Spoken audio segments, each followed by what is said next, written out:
All right, welcome to episode 29. Is it 28? 20 something. It's 29. 29, yeah. Episode 29 of the Pro Go Baduk Weiqi podcast. I'm Xiao Dai, and we have again... We have Gaza. Gaza, we have the Samsung Cup to talk about today. We have day one of the round one. Round one of the Samsung Samsung. Cup. Yep. Now let's get started. Gaza.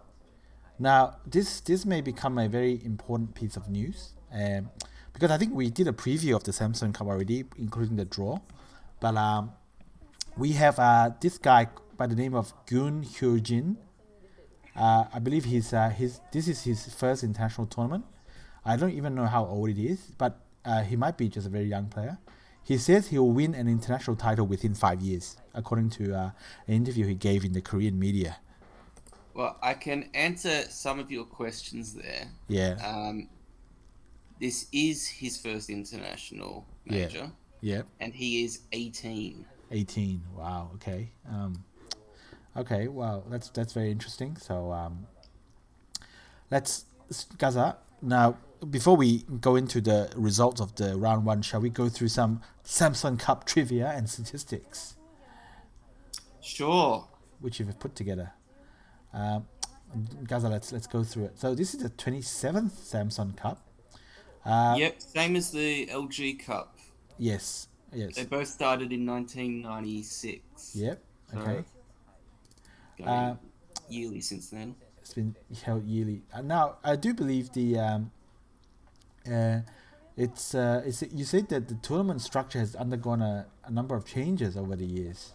Oh yes. So yeah, there have been two significant changes. Well, two significant structures. For the first 13 years, they held it sort of as it's being held now, as 32 players, and then just knock out until the final. Right. There was a point where the semi-final was actually a best of three. Yep. Otherwise, yeah, it's the same structure. The first round, the round of 16, and the quarterfinals were all knockout. And then there was a semi-final. Sometimes it was a knockout, sometimes it was best of three, and then the final. The final was early on. It was a best of five. Right. But then they changed it back to a best of three. Yeah. Yeah, and then for the 14th Samsung Cup in, I believe, 2009, Yep. they changed it so that the initial phase was actually double elimination. Right.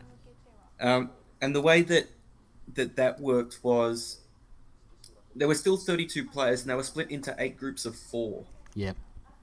And there were essentially 3 rounds. And it's actually similar to what is done in the Globus Cup. Right, yep.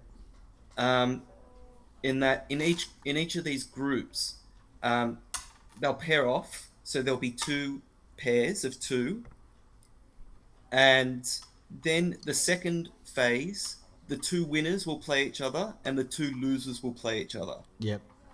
And whoever wins the winners game, they're automatically through to the next round. Yep. And whoever loses the losers game, they're eliminated. Right. And the other 2 players, they play one final game against each other to determine the second person in that group to progress. Right. So everyone's the benefit there is that everyone's guaranteed to play 2 games. Yep. At least. Yep. Yeah, at least 2 games, and you can also progress to the round of 16, despite losing a game. Right. Because it's double elimination. But then after that, once it got to the round of 16, it was the same format as before. So, knockout, and then knockout quarterfinal, and then I can't remember if the semi-final was knockout or best of 3, but it was one of those 2, and then it was a best of 3 final. Right. So yeah, the main difference was that it was double elimination at the beginning, and I think only the Tianfu Cup has has done a double elimination Right. like that out of all the world majors. Almost all of the world majors have simply knockout up until at least the semi-finals. Right. So, yeah, this it was a bit of an innovation, and several players won the Samsung Cup despite losing a game Yep. in the initial phase. Hmm. So, yeah, quite interesting. Yep. But then, I yeah, do remember Guli saying once that he lost the maximum number of games possible, and he still won the Samsung Cup. I believe he Yep. lost a game in the group stages, and also lost a game in the final. yeah, I think so. I think you could lose. I think the semi-final was best of 3, Right. so you could lose a game in the group the initial stage. Then you could lose a game in the semi-final, and then you could lose a game in the final, and you would still win the Samsung Cup. Guli didn't actually do that. No, he only lost 2 games when he won the Samsung Cup. Yeah. He only won it once. Guzi Hao lost 3 games Oh wow. when he won the Samsung Cup. Koje, I think, also once won the Samsung Cup, losing 3 games. Right. But yeah, Crazy. yeah, pretty interesting because other players in that same tournament can be eliminated by just losing 1 game. Yeah. But that's how it is. Yep. That's how it is. But then I think for the 24th Samsung Cup, so 3 years ago, Yeah. they changed it back to the format of the very first Samsung Cup, where it was just knockout to the final, and then that was a best of 3. Right. And I don't think that was for COVID reasons, because that was held in 2019, just Right. before coronavirus. Yes. So, Okay. Yep. So it looks like they changed the format for other reasons, and I'm not entirely sure why. But they've since kept that format. So yeah, they've reverted back to the simple format of knockout up until the final, which is then best of 3. Yeah. Okay. Yep. And they have gotten rid of the integrated qualifiers in the recent times because of COVID. Yeah, so I believe Samsung Cup was the first tournament to introduce integrated qualifiers. The LG Cup, it started in 1996, the same year as the Samsung Cup, but I don't think they had integrated qualifiers until later on. Right. Whereas Samsung Cup had it from the very first tournament. And I'm not sure exactly how the qualifiers work, but essentially each country still got seeds. Well, I mean, China, Korea, and Japan, they still had seeds. So they were given seeds, and so each country was still guaranteed some participants. But then everyone else had to go through qualifiers, and I think there was, for most of the editions, there was a exclusive qualifier for women and an exclusive qualifier for seniors. Right. But they were still integrated, meaning that you have to play not just people from your own country, but from all the other countries as well. Right. But yeah, when COVID hit, when COVID came, I believe that's when they removed the integrated qualifiers. Right. Yep. So, okay. So yep. So they now have a set number of, each country has a set number of participants. So, but they'll still have seeds, but then they'll have a quota for qualifiers as well. Right. Yep. So yeah, I believe at the moment Korea has 4 seeds and 7 qualifiers or something like that. Yep. I'll just quickly check. And then it says 1 women's qualifier and 1 senior qualifier. 7 open qualifiers, 1 women's qualifier, and 1 seed. Yes. Okay. And Japan get 2 seeds. Yep. They get 1 open qualifier and 1 senior qualifier. Now, I do wonder if these qualifiers are assigned by their own country to be designated by their own country to be women or senior or whatever. I'm not sure, but it's been like this since they removed the integrated qualifiers. Right. So it's been consistent. And China have 2 seeds, 6 open qualifiers, and 1 women's qualifier. Taiwan have 1 qualifier. And on top of that, the 4 semi-finalists of the last Samsung Cup also get a direct invitation to this one. So that's extra on top of... So, for instance, if Korea had, I believe they had 2 semi-finalists from the last Samsung Cup. So that's on top of their seeds and...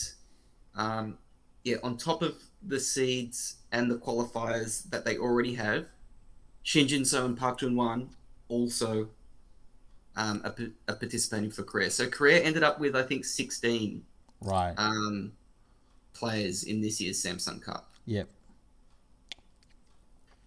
Oh yeah, and the last spot is a wild card. Yes. Okay. And that's selected by the sponsors, I think. And it hasn't always been a Korean, but of recent years it has been a Korean selection because the sponsors, it's a Korean tournament. They're sponsored by Samsung, so they typically want to see a Korean in there. Right. I do believe in the past they've given wildcards to Wang Yuanjun, Hei Jia or Joanne Missingham, and Yu Lee Jun as well from Taiwan, and I think they also gave Gu Lee a wild card recently. Right. That sounds about right. Okay. So, and of course, the prize money as of today would be the winner would be getting 300 million won. Yes. And the time control has come down. In keeping with international trends, from 3 hours to 2 hours from the 21st edition onwards. Yes. And it's 5 times 1 minute per yomi. Yeah, so it's still a decent chunk of time. I mean, in Japan that may be considered a fast game, but for Korea, there aren't any tournaments in Korea that are longer than that. Right. Yeah. And 2 hours is a fairly decent amount of time to play games. It's a good time control. Yeah.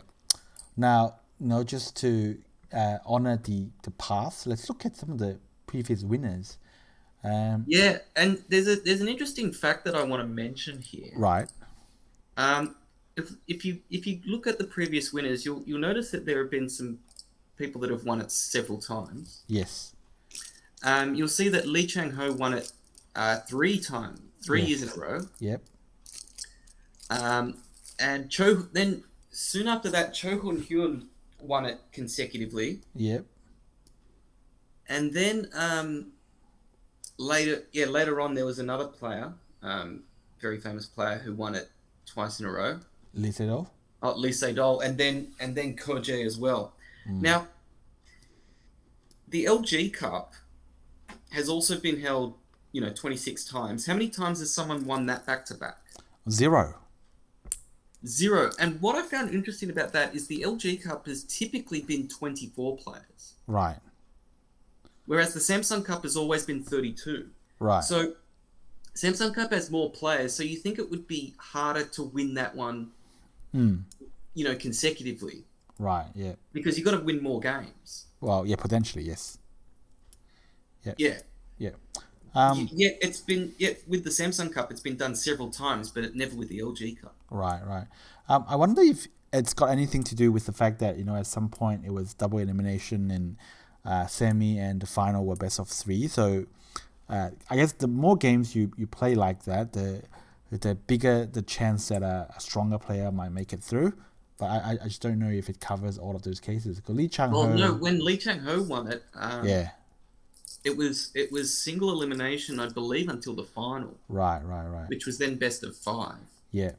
And Cho Hyun also won it before they had the double elimination. Right. Yeah, so that's a little bit of a statistical anomaly. I wonder if someone can do a test and tell us whether that is actually, a statistically significant observation or just pure luck. Yeah, but you'll also see that Lee Sedol is actually the most recent Samsung Cup champion that's not playing this year in the Samsung Cup. Right.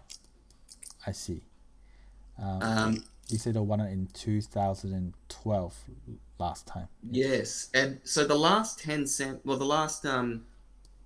or so. Yeah. 9 Samsung Cup champions. Yeah. Well, there are multiple time champions in there, but the last 9 winners of the Samsung Cup all playing this year. Yep. We also have Hsu Chiayuan. I think he's still the most accomplished player from Japan in terms of overall number of titles. Right. He won the Samsung Cup. Koje's coach for the JAR League. Yeah. Rozehe. Yeah. Legend. He won it. He beat Lee Changho. Yep. Wang Songjin and Kim Jiseok's only world majors were the Samsung Cup. Yep. Yes. Notable absences there. Shin Jinseo is not in the winners list. No. The Samsung Cup, perhaps the most notable one. Yep. He came second twice already, 2 consecutive. He's come years. second in the last 2 Samsung Cups. Yes. Yeah. The first one was they had a very infamous Misclick. case where he had a mouse slip. Yep. And made a first line move very early in the game. But yeah, other than that, and when he lost last year, that was during his period where he seemed to be unbeatable. Yeah. For about 12 months, he almost never lost a game, but he somehow managed to lose twice in a row to Park Junghwan. Yeah, and that was that came from him winning the first game as well. So he lost twice. Apparently that's the only time. I think that's the only time in either internationals or domestics where he won the first game of the final, but lost the final. Okay, yeah. Yeah. But we also see here that Lee Sedol and Koje have both won it a staggering 4 times. Yep. Which is the most for any single major, most multiple wins of any single major. Like, there have been other players that have won other majors 4 times. I think Lee Chang-ho has won the LG Cup 4 times. Right. But no one's won a single major more than that. So Koje would be looking to set a new record of 5 wins of the same world major. Obviously, Lee Sedol can't because he's retired. Yeah. But yeah, Koje would be looking to make history. Yeah. Well, let's not forget the first winner of the Samsung Cup, which was Yoda Norimoto. He made the cut, but due to his comments about Nihon King and the fact that he lost a court case, he's now out of it, and we covered that already. But that was a bit of a shame. It would be great to see the winner of the first edition returning for the 27th edition. Yeah, he may have even been drawn to play the winner of the second edition. Yeah, that would have been something, but it didn't happen. Now, Gaza, in terms of the rest of the trivia, is there anything else you wanted to mention in particular? Not really, no. I mean, one thing is that Koje is the only player to have won more than 75% of games in the Samsung Cup. Right. I found that one quite interesting because for most other ones that I've done stats on, there's been at least multiple people with 75% or more. Right. This case, Koje is the only one. I guess that could be because of the double elimination format. It allows more people. More losses, right? But he's by far the most dominant player in the Samsung Cup, and that's including the fact that he lost his first game. He got eliminated after 1 game last year. Right. Yeah, to Kim Jiseok, I believe. Yeah. Okay. So. One other interesting point to mention is that the current national coach for Korea, Mok Jin Sok. Yep.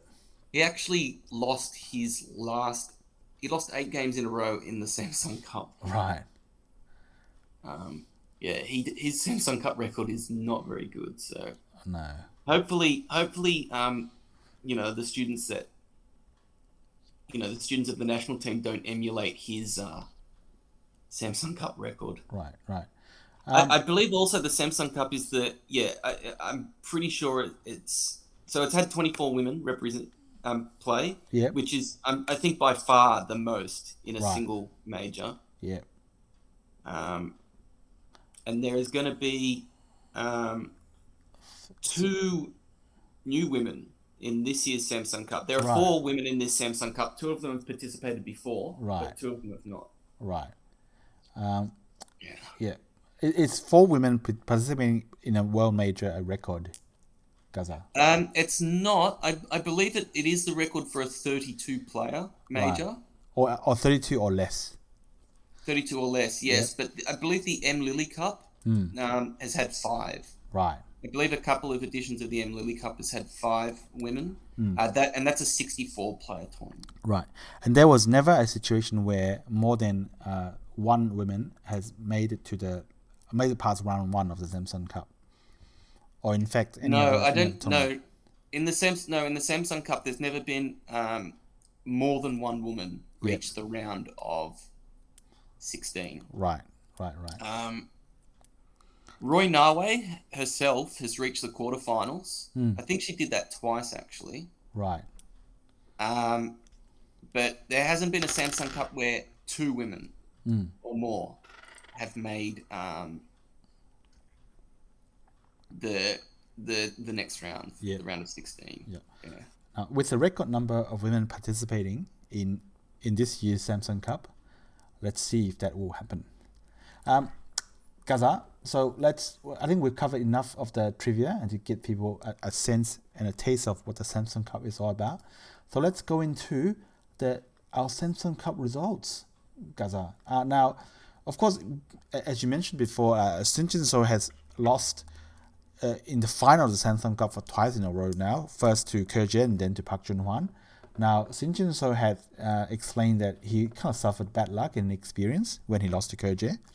Now, bad luck obviously is referring to the fact that there was a mouse misfunction, so he misclicked. And that's referring to game 1 of the final. That's definitely bad luck, yeah. And in game 2, I believe Jinseo was leading against Hyojin for a long, long time, and then Hyojin just found an opportunity to reverse the game, and then Hyojin only won the second game by half a point. So when he says inexperience, I think what he means is that he played badly. Yeah.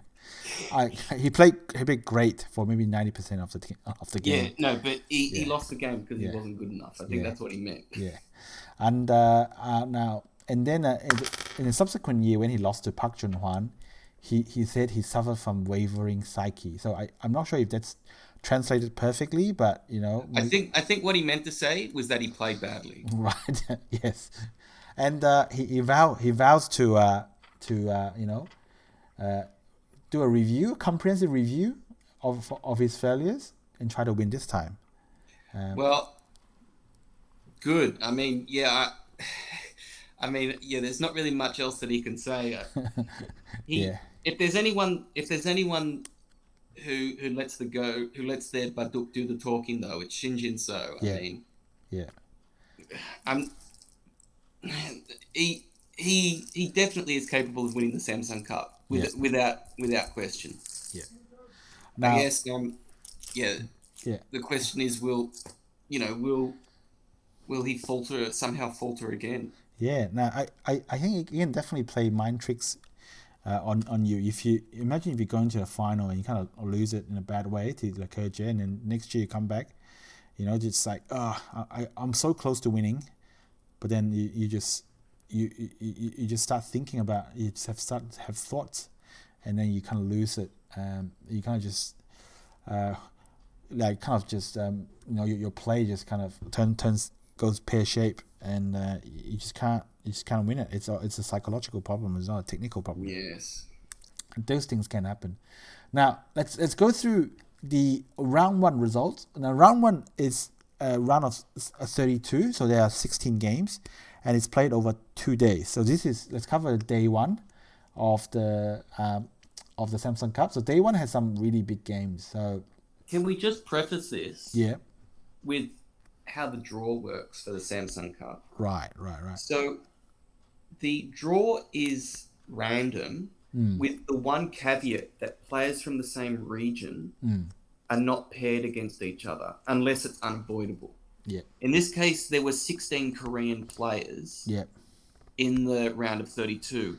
So they did the draw so that every Korean was paired up with someone from outside Korea. Right, yeah. And that guarantees that everyone from a different region, all the matchups are from players from different regions. So that also meant that every single game had a Korean in it. Yeah. So theoretically, it was possible for the round of 16 to be all Koreans, or for the round of 16 to have no Koreans. Right. Of course, given there's 16 Korean players, to have no Korean in the second round, you basically need all 16 of them to lose, and the statistical probability of that is kind of extremely low, I guess. Oh yeah, but what I mean is that, if the draw was completely random, you would almost certainly have cases where Koreans would be playing each other, and that would guarantee that there'd be a Korean in the next round. Correct. Yeah. So and now, because there's lots of games, we probably won't be able to cover all of them, but for games where I think the Kifu has some interesting points, we might just have a look at it. Now let's look at the first game, Han Woojin versus Hsu Chiayuan.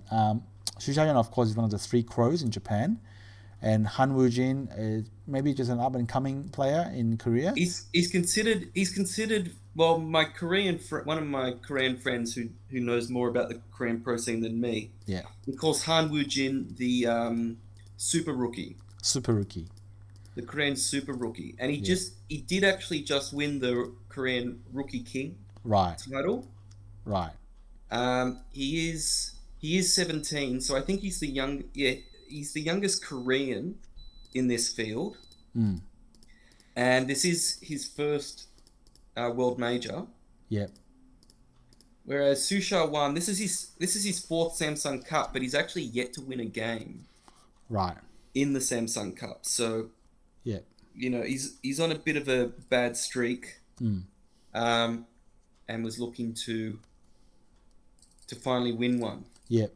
Now, basically in this game, Han Woojin is black, Hsu Chiayuan is white, and you notice here black plays his throw in, and it's meant to be a clever move, but AI didn't really like it very much, and basically, one of the things when I noticed about looking through this Kifu is that Han Woojin is always trying to play some clever moves, but they just don't seem to work out very well, and Hsu Chiayuan just basically completely dominated Han in this game. So that's as much as I can say. So I guess your Han Woojins and your Minjuns, they're no Shin Jinseo, are they? No, well, this is. I mean, yeah, Han Woojin is only he's about 3 years younger than Shin Jinseo, so he's kind of like he's sort of like the next generation, right? After Shin Jinseo, I guess, yeah, or he's at least considered to be, and he's definitely one of the most promising players younger than Shin Jinseo. Yeah. So I think they were like, and he did actually qualify for this through the open qualifiers, so he did beat mature age, veteran age, Koreans to get to this tournament. So he legitimately earned his spot. But I think that people were hoping that he would, put in a better performance here. But it seemed like, once he made those slack moves in the opening, he never really had an opportunity. Yeah. So I mean, by some clever play, he's managed to capture some white stones, but it's just not enough points. Hsu Chiayuan just completely dominated.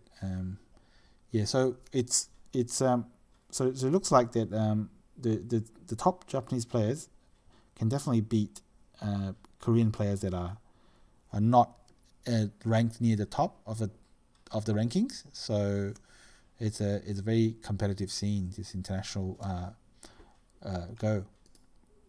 Okay, so that's Han Woojin losing to Hsu Chiayuan. So this is Hsu Chiayuan's first win in the Samsung Cup. And now the game in between Zhao Chenyu and Kim Jiseok, that was another huge reversal. So in this game, What do you mean by another huge reversal? This is our first huge reversal. Yeah, I mean, preview, a spoiler. There will be more reversals coming, huge ones. So Kim Jiseok versus Zhao Chenyu. Now I just quickly fast forward until the part where it's very interesting. So Zhao Chenyu played quite well, and he was. Zhao Chenyu was black. Zhao Chenyu is black, so therefore Kim Ji-seok is white. Zhao Chenyu played quite well. He was leading going into Yosei, but credit to Kim Ji-seok, he kept the game reasonably close. Now, for whatever reason, maybe I think Zhao Chenyu does seem to make a habit of this. In Bayumi, he's kind of just plays moves that just don't work. So in this case, like I believe Zhao Chenyu just is leading by maybe a couple of points, something like that. Yeah, I think he was ahead by maybe two or 3 points. Yeah, not many, not many, but he was definitely ahead. If he had played the Yosei correctly, then he would have won. So let's look at actually what happened. So for whatever reason, Zhao Chenyu decides to turn over here. Now if this move doesn't result in anything, that's just purely giving white points. Yeah. So I didn't understand this move. Why can't he play something like D1? Yeah, we probably should have played. I think if I remember correctly, according to the AI, he probably could have played D1, the Hane over here, or just play on top. But if this move doesn't work, right, it's basically because you're playing inside white territory, you're gonna lose 1 point. And spoiler, it didn't really work. And then he cut next. So if this move again doesn't work, he's giving away more points. So white Atari, and now he decides to push, and then Hane, and then white can actually block here. I guess in this point, black can Atari and can start a ko. But for whatever reason, he didn't start the ko. So probably because he read out that he didn't have enough ko through. Right. Then but then it makes you question why he did the turn in the first place. Yeah, so he kind of gave away a couple of points here, and guess what? He only lost about half a point. So not really sure what happened. Why would you do that? Did he miscount or something? Like why would you risk losing points like that? It's not really it's not clear. It's not clear. Maybe it's some technical reason I'm not aware of, or maybe just I don't understand what's going on. But it looked very strange. But anyway, I thought when he turned that he had read something and there was some RG there that he could exploit. But then after a few moves, I was like, oh, it just did. So I had no idea what's happened. That's a bit shocking. Yeah, I mean, at least if he started the ko, maybe he could have won quite a bit of stuff, but it didn't work out for him. Oh well. Now, can we remind ourselves of when we previewed this game in the last podcast, and you mentioned, we can't write Kim Ji-seok off because he might fall even further. Yeah. Than he's already done in the Jar League. Yeah. Well, I mean, don't you have egg on your face now? Oh wow. Let's see. I mean, it doesn't matter how Kim Ji-seok won. The fact is that he did win and he's through the next round. Whereas, as we will soon see, some very established players are not going to be joining him. Shock and horror, Jinseo. Yeah. Okay. Now, and then we have Haohong taking on Jiwoo. Now again, this is I would say a Yosei victory. But I probably this one was I think the biggest reversal of the lot. Right. Yeah. It was very big, and I think there was a very technical video analyzing this from a Taiwanese player, Wang Yunjun. It was quite funny watching that video because Wang Yunjun was basically at every turn trying to think about ways how Jiwoo can win this. I think Xiaohong beat Wang Yunjun to qualify for this. But then it was very very very technical, but it was just basically Gonji would just play badly in the Yosei, and to let Haohong through. So congrats to Hsu, Taiwan's number one, getting through. But so heartbreaking for Gom Ji-woo. He's had a pretty, like, before qualifying for this, he'd had a pretty bad last 8 or so months where he just couldn't seem to win a game. Yeah. And then he finally, makes another breakthrough, qualifies for the Samsung Cup, and he was like, it's one thing to lose to be outplayed technically, but it's another thing to be dominating in the game and then make your same mistakes and lose by like half a point or 1.5 points. Yeah, it was crazy. I think according to the count by Wang Yunjun, Gon was leading like 7 points, about 7 points going to Yosei. So he played like really badly by pro standards to lose this. I mean, he'll be reviewing this game and wondering, how could I have possibly lost this? Yeah. But at least, Zhu Haohong, Taiwan is still, he's the only Taiwanese player in the Samsung Cup, so Taiwan will be through to the round of 16. Yay. Now, to the big one, possibly the biggest game in round one, and definitely the biggest game in day one of round one. Oh, this one. Got Yuting versus Jinseo. Yes, this is definitely the match that people were looking forward to. I mean, Shin Jinseo versus anyone. It could have been Shin Jinseo versus, like Sumire. Actually, people would have watched Sumire. Yeah. It could have been Shin Jinseo versus anyone, and they would have watched this one. Yeah. And it was also the other players, Mi Yuting as well, which is, they have, let's say, Shin Jinseo and Mi Yuting have a little bit of history, because Mi Yuting stopped Shin Jinseo's consecutive wins versus Chinese player at 24 by beating Shin Jinseo in the Jar League.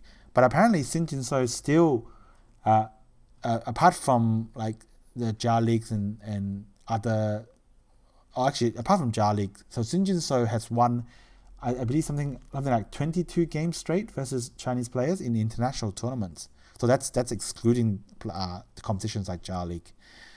So Shin Jinseo is still on a bit of a streak. I can't remember the last time actually he lost to a Chinese player. Maybe the Emily Cup or something. Right. Must be like a Samsung Cup at least, because he lost to Kerje there. But he lost to Kerje in the Samsung Cup. Yeah, probably that. Yeah, but it's been a long time. That was 2 years ago. Yeah, so it's been a long time that since Shin Jinseo has lost to a Chinese player in an international tournament. It's actually been a long time since Shin Jinseo's lost. Like, apart from the last year's Samsung Cup, he hasn't lost. I'm not sure if he's even lost a game. Yeah, in the international tournaments, Yeah, in the international tournaments, So this game was very interesting. There was so Mi Yuting is black, Shin Jinseo is white, so they kind of start fighting everywhere. So also, I'm gonna just skip ahead to wait. Can you go back? Go back? There was a big moment. No, back 3 more moves. Mm-hmm. Yeah. Okay. So there was a big moment here. So on move 69. Yeah. Mi Yuting played this double Hane. Yeah. And then you know what he did? No. He went and got a burger. Oh wow, yeah. He actually so these games are long. They can last 5 hours. So sometimes people will go and get a snack or something. Like I'll often see the Korean players get a banana. Yeah. Mi Yuting went and got an entire burger. Right. And ate it. It was pretty funny. Could you imagine if they were playing over the board and one of your opponents just went and got a Big Mac or something and just started chomping down on it? Well, that's a silver lining when you play online. Yeah. But I mean, I guess for China the game started at 9 o'clock, right? They would start at 9 a.m. No, 9 a.m. No, 11 a.m. Yeah. I think they start at 11 a.m. in China. Yeah.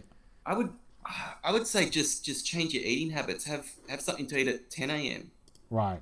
Have like brunch or something, and I mean don't eat an entire burger while you're playing games. Yeah. To be fair to Mi Yuting though, he had a lot more time. Right. Than it was still like 90 minutes. He still had like 90 minutes at the time, but it was funny actually. Baduk TV made a video about it. Right. Interesting. Now, that reminds me. So this is a story of the evolution of rules regarding eating in Chinese tournaments. And now apparently, in the past, there were people who would bring like peanuts and other crunchy like chips to the games, and they would start eating the chips or the peanuts, and of course that makes crackling sounds. So then in China they banned it. They said no, you cannot bring any food where you have to chew. So they start bringing in things like banana, and they don't chew the banana. They start just smashing it with like crushing it with their tongues and stuff. And of course that can make a mess. And the other popular food item that they like to bring in is chocolate, because you can just suck on it.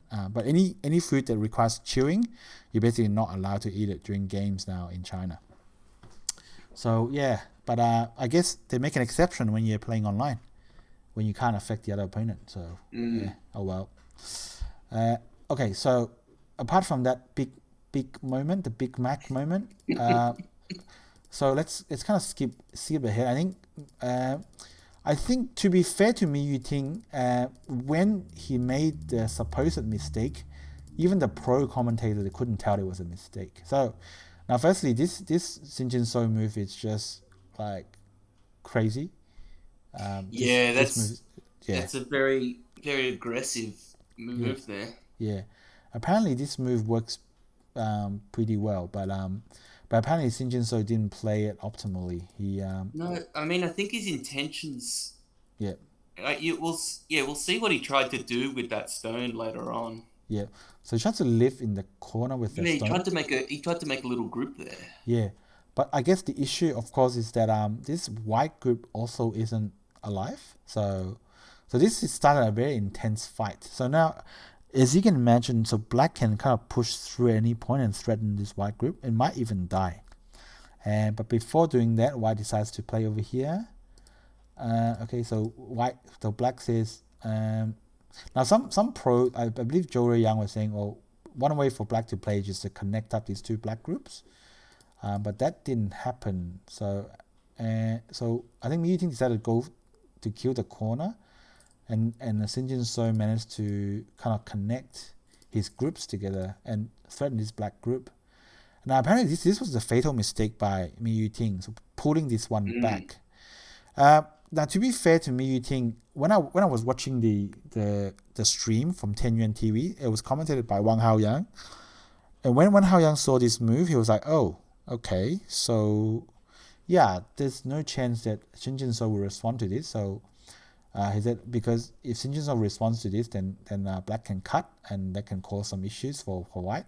So white will definitely ignore this. So but he didn't realize that when Yuting made this move, his win percentages went to from around maybe 40-50% to below 10%. So this one move lost him a lot. I believe the AI said that playing there was just completely not necessary. Yeah, So I think it was essentially a go-to move. Yeah. Well, you can see the reason behind this move, because the next move, black can move in and just capture these stones and save these black stones. So it's a huge move. But apparently, I think AI was suggesting that you should just cut and start the fight right away. So this cut over here will threaten this white group, and also by fighting can help save these two black groups. But Jinseo, to his credit, didn't fall for this.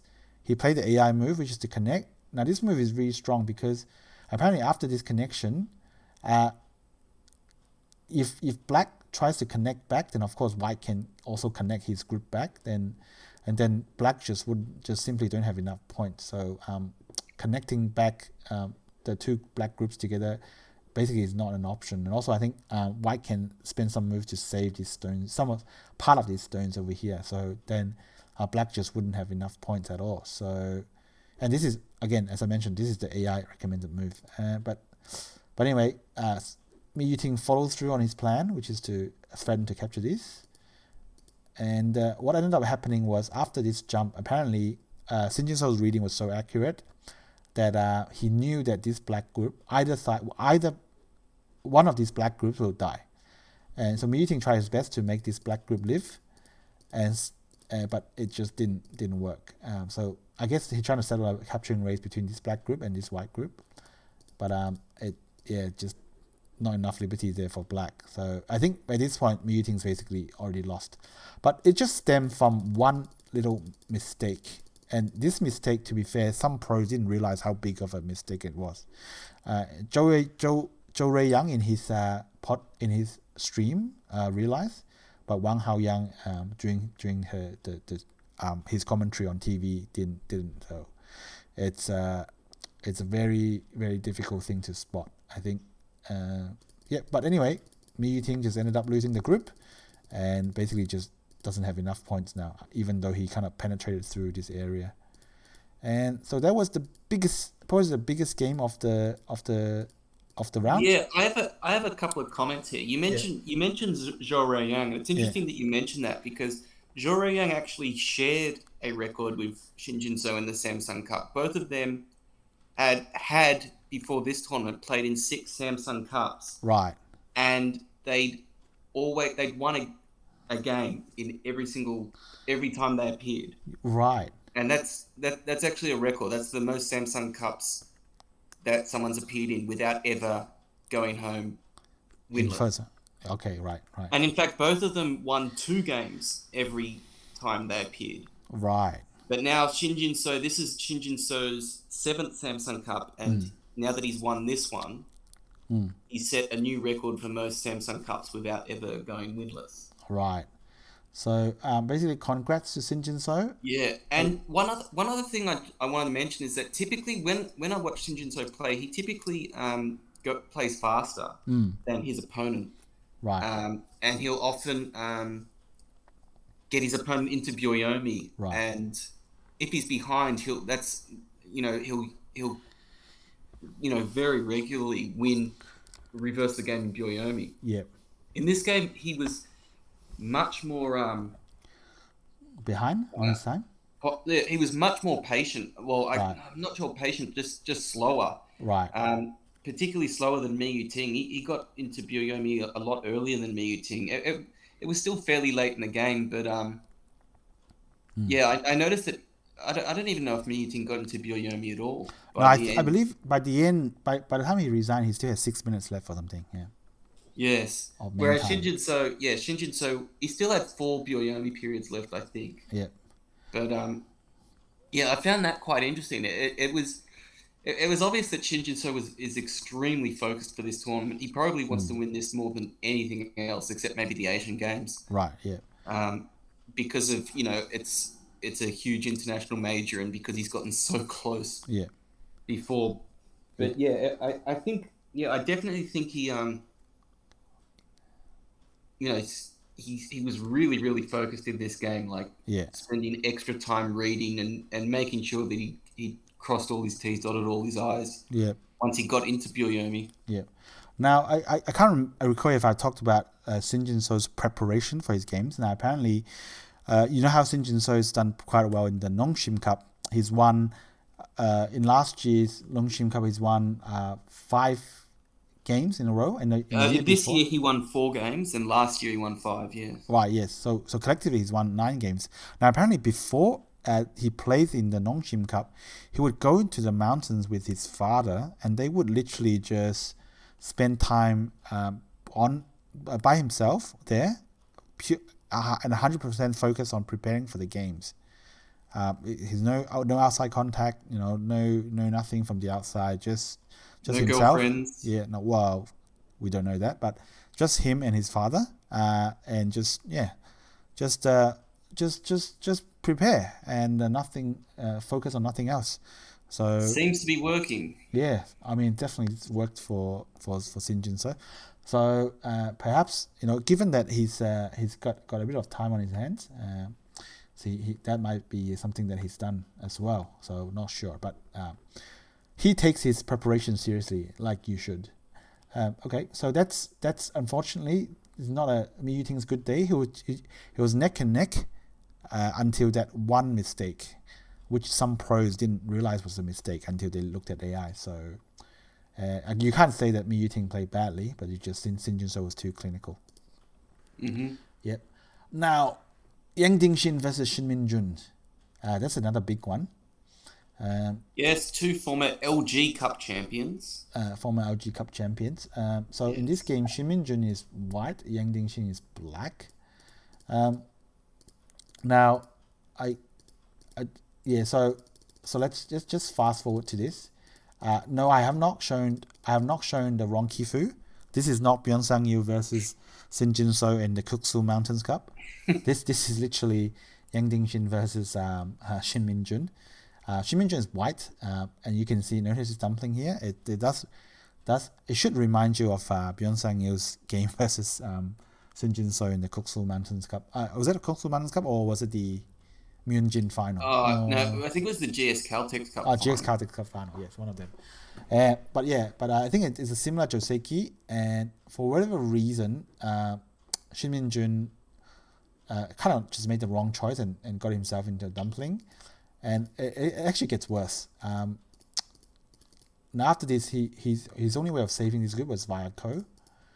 So they keep fighting this Ko, and somehow Yang Dingxin decided to.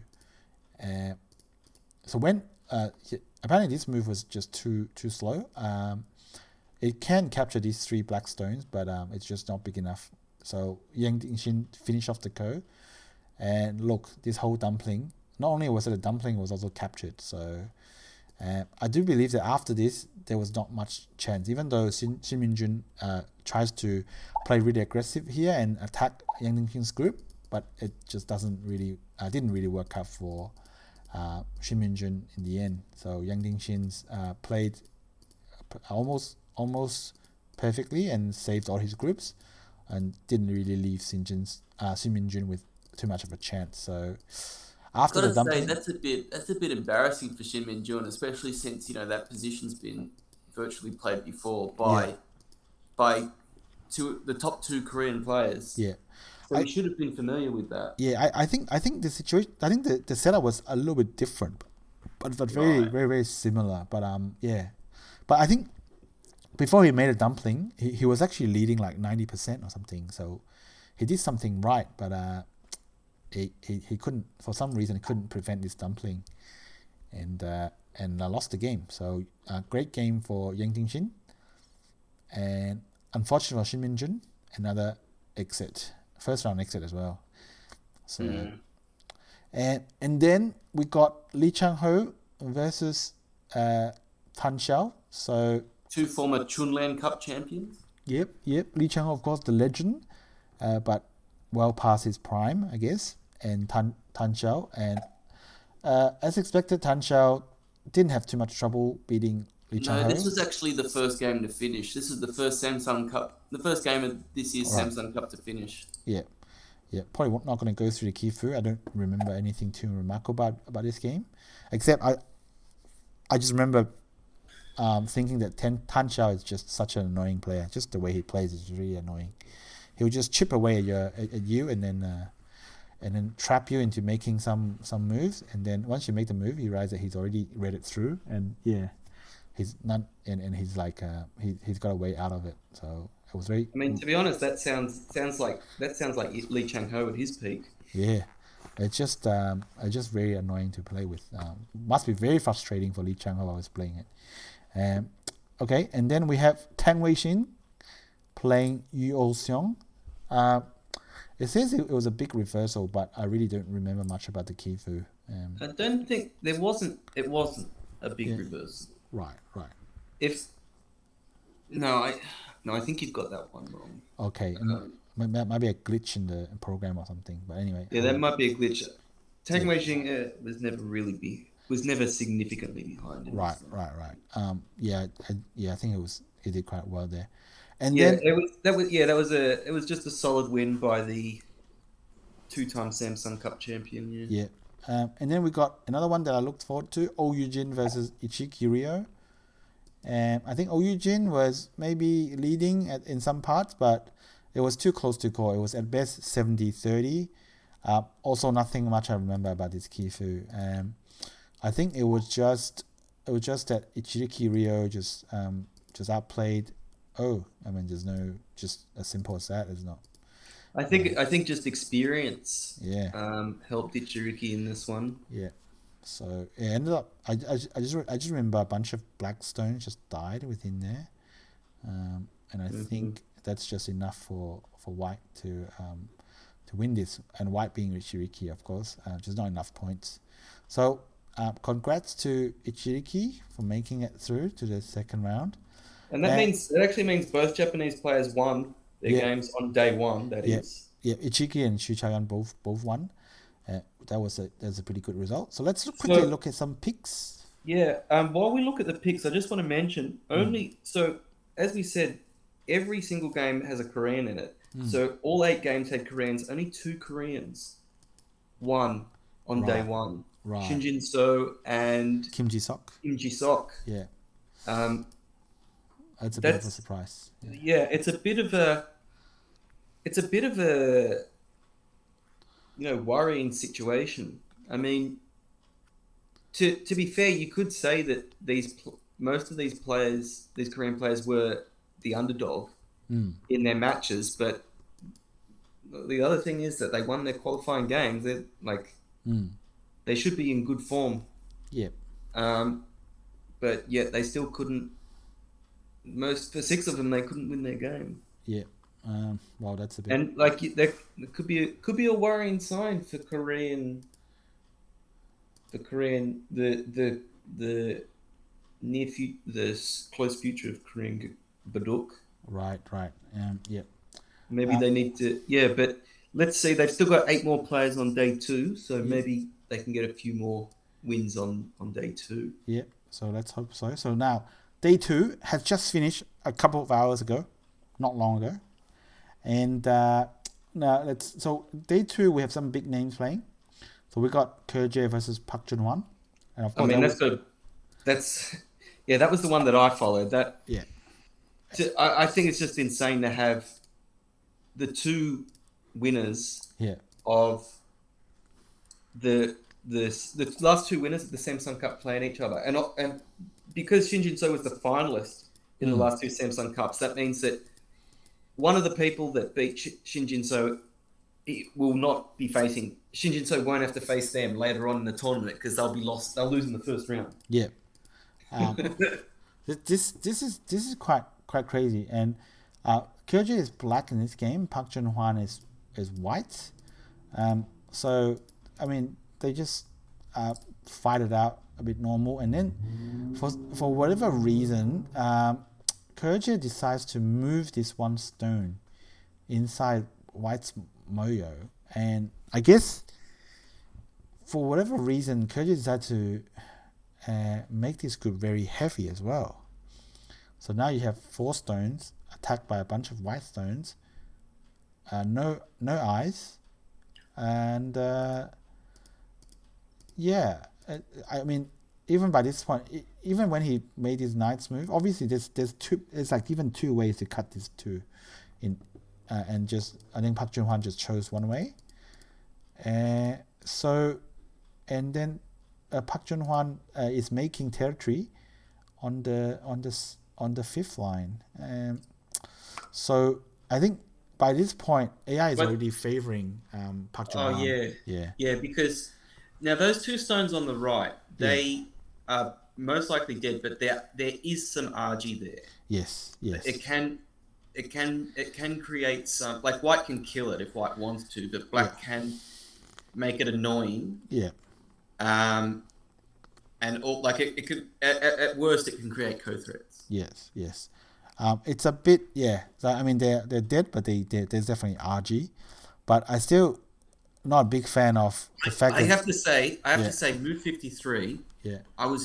This is an insane move. Now Kyoje, in my opinion, like you've got Yuting who could be the best at local reading. Yeah.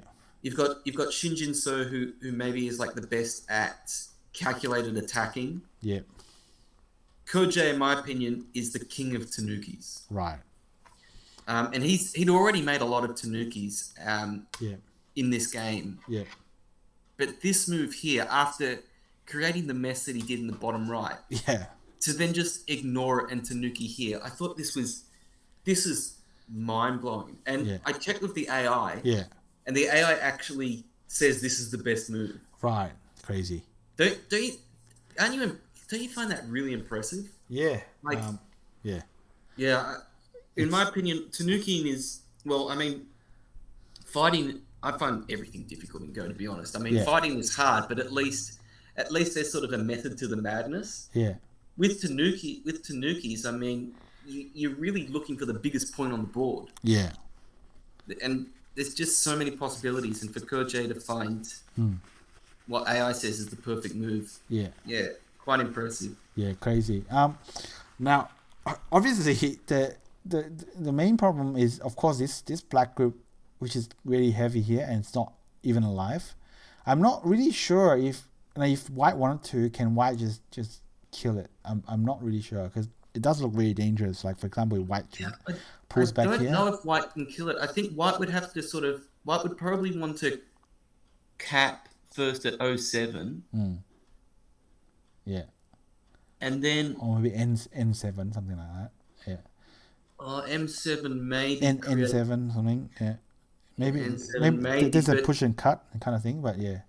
I don't think there's a way. I don't think there's a way to purely. I'm not sure if there's a way to purely kill it. If there is, I can't see it, and I doubt that either the players would either. And Park Junghwan may have felt that it wasn't necessary. Yeah, and it is, of course, it's a gamble. You want to invest move into trying to kill it, and you don't succeed. So you don't succeed, then you've got you could have a lot of broken groups. Yeah, so and obviously a lot of territory that you could have solidified that's now sort of gone. Yeah, so I think it makes sense to have a strategy where even if there's a possibility to kill, you kind of play for points first, and then see what you can do. But but definitely I think at this point, not a huge fan of this black group. Even though it may live, I mean, it could live in a way that gives away more points to White, like what happened here.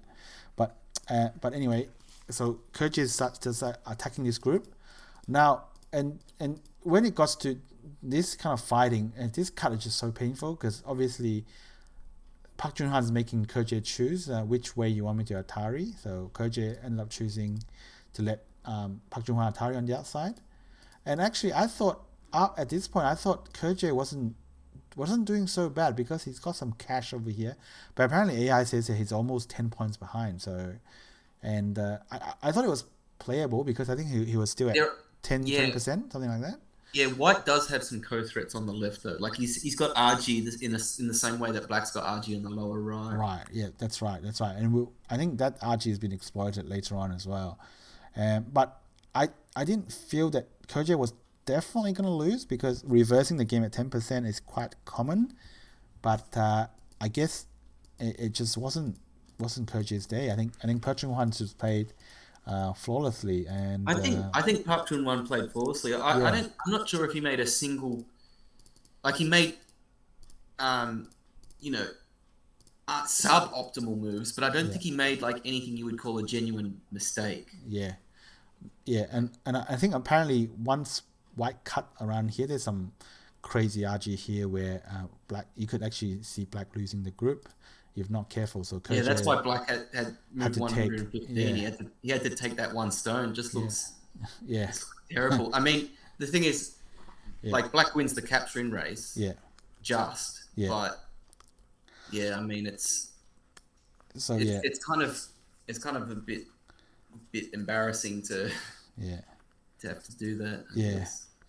So I think by this point, I think most people realize that Koje is losing really badly because he's got two groups that are not alive, all surrounded by white stones, and Koje decided to take more points over here as well. So I think so now the two groups are not connected, both are not alive.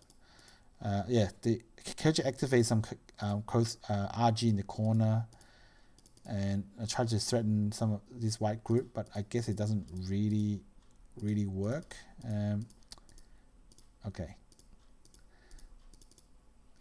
So the RG was so bad that Koje had to go back and protect, play one more move there as well, which means they got Gote.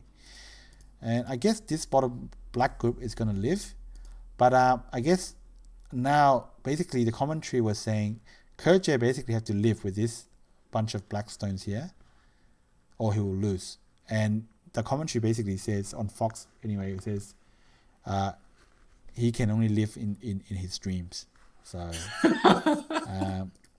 that's how bad it got. And I think after a few more moves, Zhou Ruiyang in his stream basically says, he doesn't understand why Ke is still playing, because he sees it as pretty hopeless as well. So and I guess that's also Ke's assessment by this point. That's when he resigned, because there's no way this bunch of Blackstone is going to live. So, and Zhou Ruiyang says he can't say that Ke played poorly, but it's just that Park Junghwan played too well. But I guess it wasn't Ke's day. Despite that impressive Tanuki, it was never going to be enough. Ke didn't play too badly, but like you said, Park Junghwan just never gave him a chance. He was robotic, clinical. And this is actually now Ke, we saw earlier that he's actually got the best winning record, best winning percentage in the Samsung Cup. He's actually now lost his last 2 games. Last year he lost to Kim Jiseok by half a point. And that actually put Kim Jiseok up 8-7 in their head-to-head. And now he's lost to Park Junghwan, and that put Park Junghwan up 15-14 in head-to-head with Ke. And that also puts Ke's Samsung Cup win percentage below 75%. Oh no! So now no one, no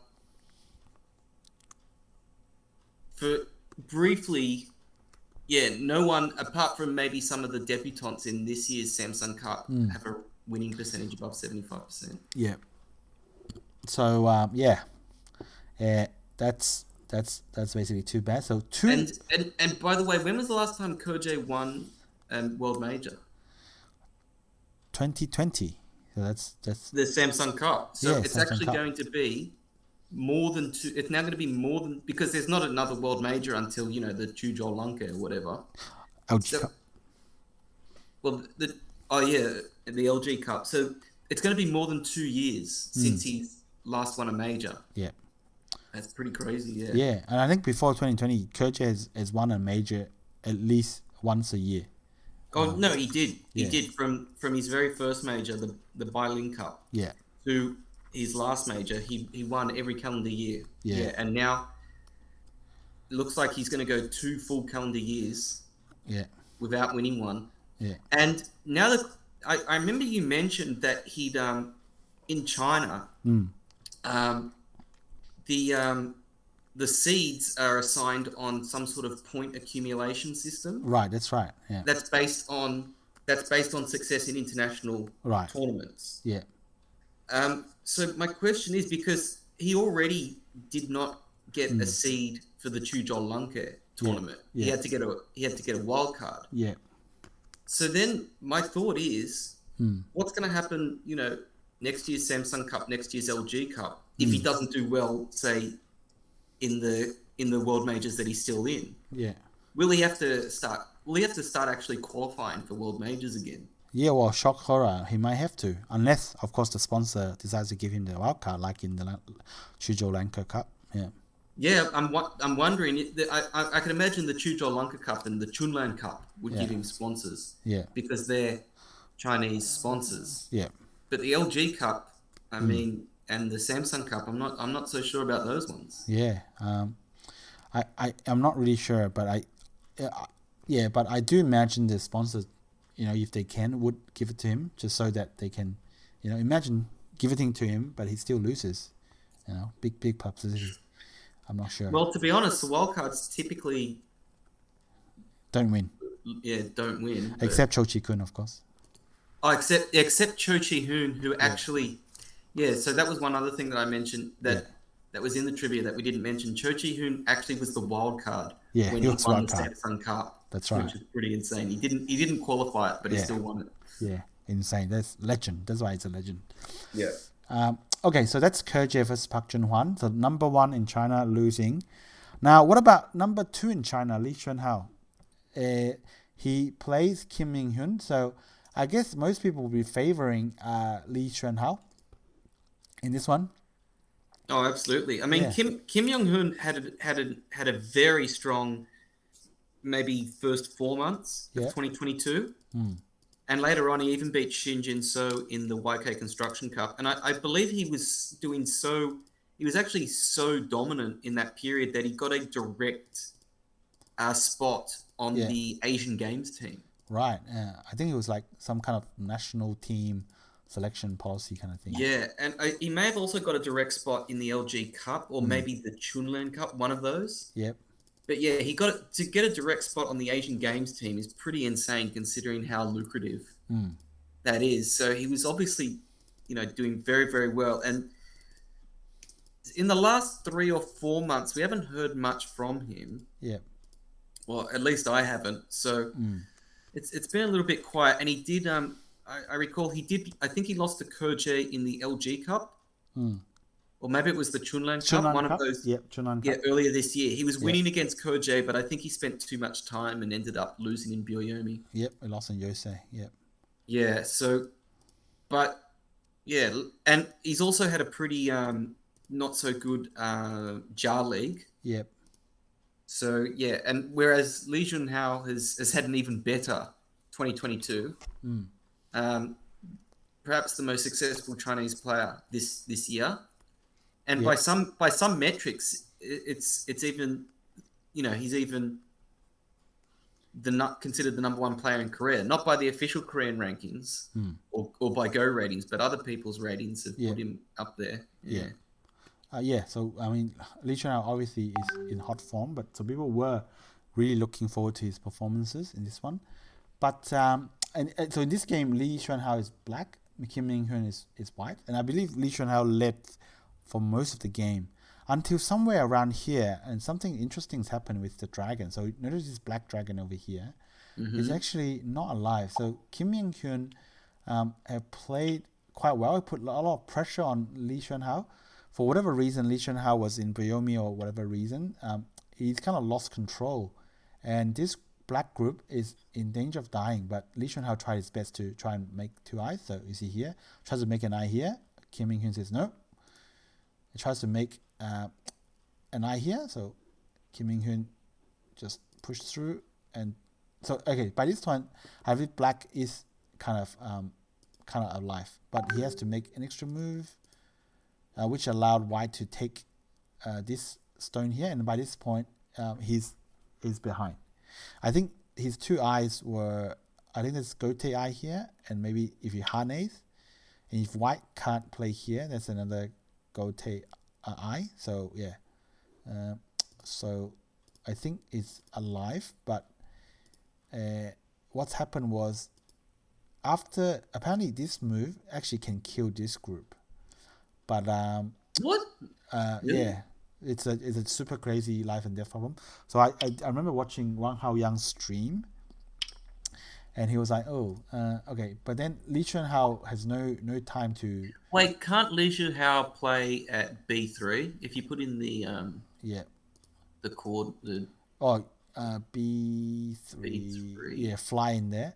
Possibly, but I think Lee Chuanhao decided that he doesn't have time to spend one more move to live with this group, so he decides to. But I think black can live with if black has Sente, yeah. Right. So, but anyway, he decides to take some points in the corner, and I just remember Wang Haoyang saying that, now black's alive in the corner, but then after this jump, but now look at what white's done. Yeah. So, but obviously. When white played here, black needs to spend one more move. But Lee Chuanhao, because he's made some mistakes over here and losing this big huge point here, he's got no time. Actually, I'm not really sure. This group might need to live in Gote. Anyway, I can't see it. Anyway, whatever the reason was, and it was actually really really freaky experience because. Wang Haoyang was saying, this black group might die, and then he proceeded to play out the variation that can kill this group. I guess for a pro, this is maybe a life and death problem that they can kind of read reasonably quickly, and the live Kifu was basically streaming Wang Haoyang's moves, one by one. So basically, people know that. I guess even Lee Xuanhao knows that his group's probably dead, because for Pro to do this life and death was probably not the most difficult thing for them.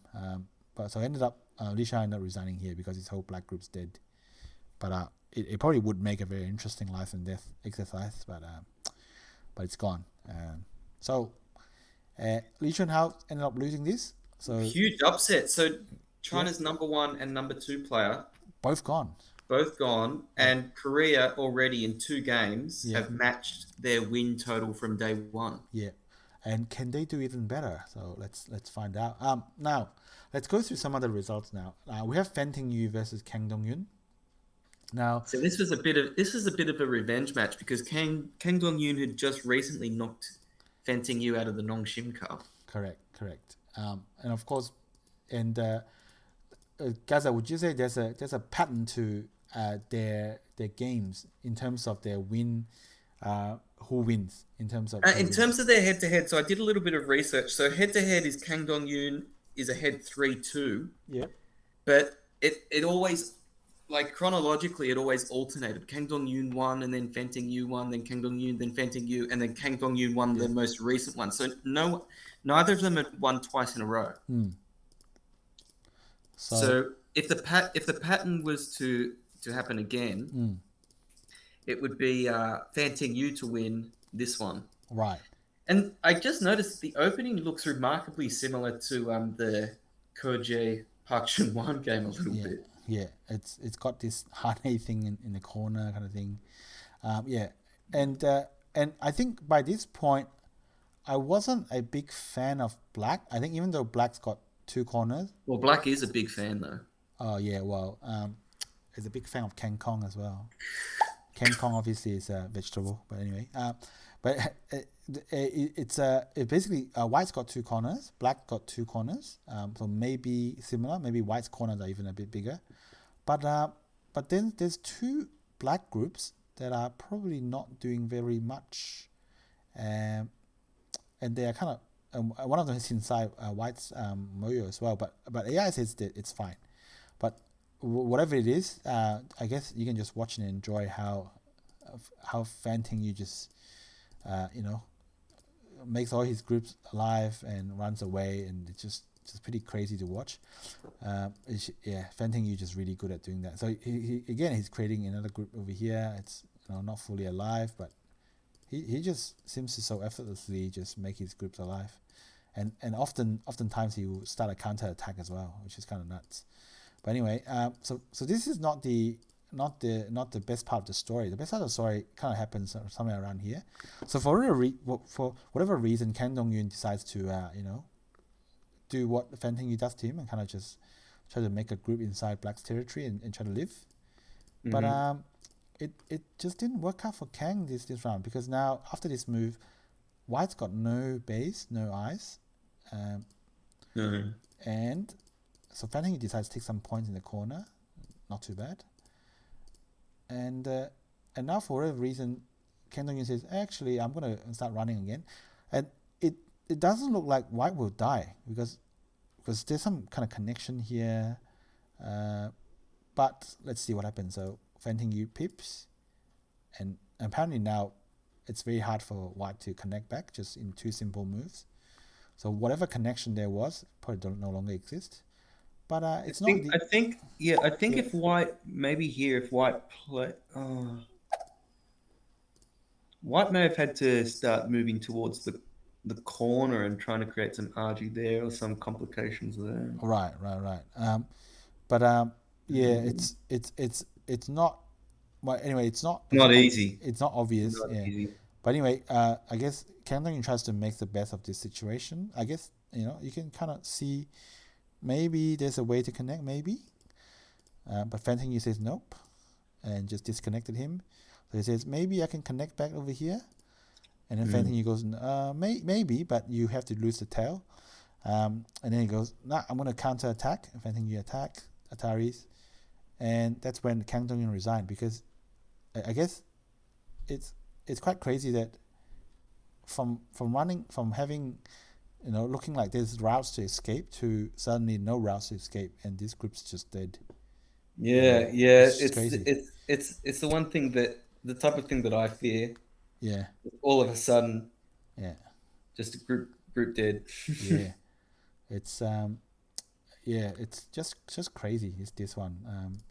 It seems so. I guess Fenting you makes it look easy, but I'm pretty Yeah, sure it wasn't. But yeah, I just ended up killing this group all of a sudden.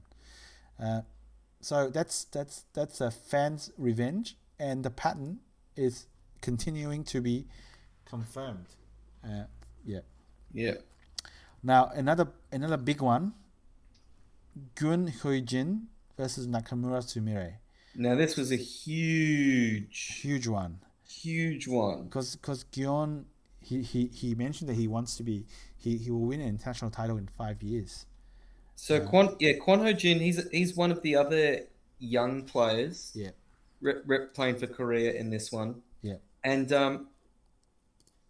he's 18. yeah. So Han Woojin is 17. Kwon Ho-jin is 18. Kwon Ho-jin actually recently made the final of the gifted tournament, losing to Kim Myounghoon. Right. But like Han Woojin, he qualified through open qualifiers. Yeah, And I looked at some of the players that he beat yeah, to qualify for this Samsung Cup. He beat Park Junghwan, yeah, Han Song-ju, yeah. and Park Jinseo. Right. They're all Baduk League players. Yeah. And actually, Kwon Ho-jin is not a Baduk League player. He's never played in the Baduk League, Right. the Korean Baduk League. Yeah. Whereas those three are regulars. And Park Jong-hoon was actually a nomination for MVP as one of the winning team members. His team were actually champions. Right. Right. And he had a very good season. And Kwon Ho-jin beat all of them to qualify for the Samsung Cup. Right. And you would have to say that Nakamura Sumire, Yeah. you know, extremely talented and the prodigy that she is, Yeah. should be an easier opponent Yeah. than those players that he had to get through to qualify for this tournament. Yeah. Would you say she's the underdog? I would say she would be the underdog against anyone in this Samsung Cup. Right. Yeah. Right. Right. So in this game, Sumire is white, Kwon Ho-jin is black, and I think the game was fairly neck and neck for a fairly long period of time. And I think it was just they started some fighting here and there, but there was no significant fighting until around this point. So Sumire captured these two black stones, but this white group is now weak. So Kwon Ho-jin starts to put more pressure on this white group. Sumire played quite well here to kind of do this drive Tetsuji, but because of this, Kwon managed to recapture these two stones. But apparently this is better off for Sumire because these two stones here were just purely points. It doesn't affect the thickness because this black group is reasonably thick. But capturing these two stones affected white's thickness a lot. So it's like Sumire traded some points for thickness, so it's actually better off for Sumire. So actually Sumire is doing quite well at this point. But then, Kwon Ho-jin starts to make an attack, and Sumire possibly made a big overplay in here. So it was quite interesting when I look at the Kifu because obviously, she can't protect both cuts, so she protects one of them. But there was still a push through, so Kwon Ho-jin still has to play this move to connect back his black group. So I guess at any point, Sumire can make this connection. But what did she do? No, she would just cut you. And I think this is just a massive overplay by Sumire. Maybe she had a misread of the liberties. Yeah, I think she tried to capture this black group, but it ended up. But it just didn't work out for her apparently. No, it failed. It ended up being this reversing on it. Yeah. So these white stones got captured. I don't think it's Seki. Let's see. So it's got is it Seki? But for whatever it is, I think this is a pretty good result for black. So at this point, might be a Seki. I don't know, but I think the thing is, it's black's actually well ahead now. Yeah, so well ahead now. Because black's got three corners. Yeah, 1, 2, 3. Yep. Yeah, and And Like white's got one corner, but white doesn't have that territory in the upper right anymore. right. And the middle has at least two places where black can break through. Oh, the middle has a lot of white's wall is nice and all, but Yeah, the other side's got a lot of black stones on it. yeah, There's a lot of invasion points and yeah, black's actually, and the AI agrees, black's ahead quite comfortably at this yeah. point. I believe it might have been over 90 something percent. And for whatever the reason may be, maybe Kwon just realizes he's ahead by a lot, and then he's maybe taking on more risk than he probably should be. So he kind of created another weak group deep inside White's territory. He started. I think he started getting greedy. Right. Because now he's created exactly as you said, he's created a weak group here that's at risk, and he's that can be put at risk. Yeah. And well, we'll see what happens. It's really now only White's been given an opportunity to try and reverse the game. Yeah. So imagine if White captures all of this, then White would have reversed the game. Then because there's no more invasion. Like that is, I guess, the invasion. Yeah. If White captures black, that's a huge territory now for White. Yeah. Yeah. So I guess now, I mean, obviously, it doesn't look like black can make two eyes down here. So I guess black's only chance is kind of somehow connect back. There's nothing that black can kind of counter threaten White, because it looks like White's pretty thick everywhere, except maybe this group is not 100% alive. But after this move, I'm not so sure any White group is in any danger at all. So, I think maybe if black attack. No, wait. If you go back. Yeah. So So back one more. Okay, so White played there. What if black instead played there on the previous move? Previous move. So move 157. I think move 157 may have been the mistake. So what if black attached? Attached here. Yeah. I think it's tricky. Yeah. I mean, obviously it requires some reading, but maybe a because pro. it threatens two sides, right? Yeah. White has to defend one side, and maybe black can get through on the other side. I don't know. Yeah. So I think I mean, of course, this White group technically isn't fully alive yet. It could get into danger. So if you have some very deep reading, maybe you can see that by attaching here, maybe you can, by threatening this, you can somehow connect back. It's possible. I just don't know what the variation would be, I guess. I think it's very, very tricky, but I think black that may have been I reckon it could have been a better chance for black. And I don't know what the time situation is by this point. But I would imagine that they're both in they could both be in Byoyomi at this point. Yeah, and basically, so black played there, and black is obviously trying to cause all sorts of trouble for White. To connect back, but White just cuts him off. Ooh, so if White now it's bad. Yeah, so basically, I think at this point, basically this black group's died. So Sumer is and the game's completely reversed now. Completely reversed the game. Yeah. So black now only has the three corners. Yeah, and White's got a fairly sizable corner, and she's got. Yeah. Well, and she's got She gave away the corner to connect this White group back. Oh right. Yeah, and but she still has enough points. She didn't even have to give up much of the corner, because she managed to play some sente here.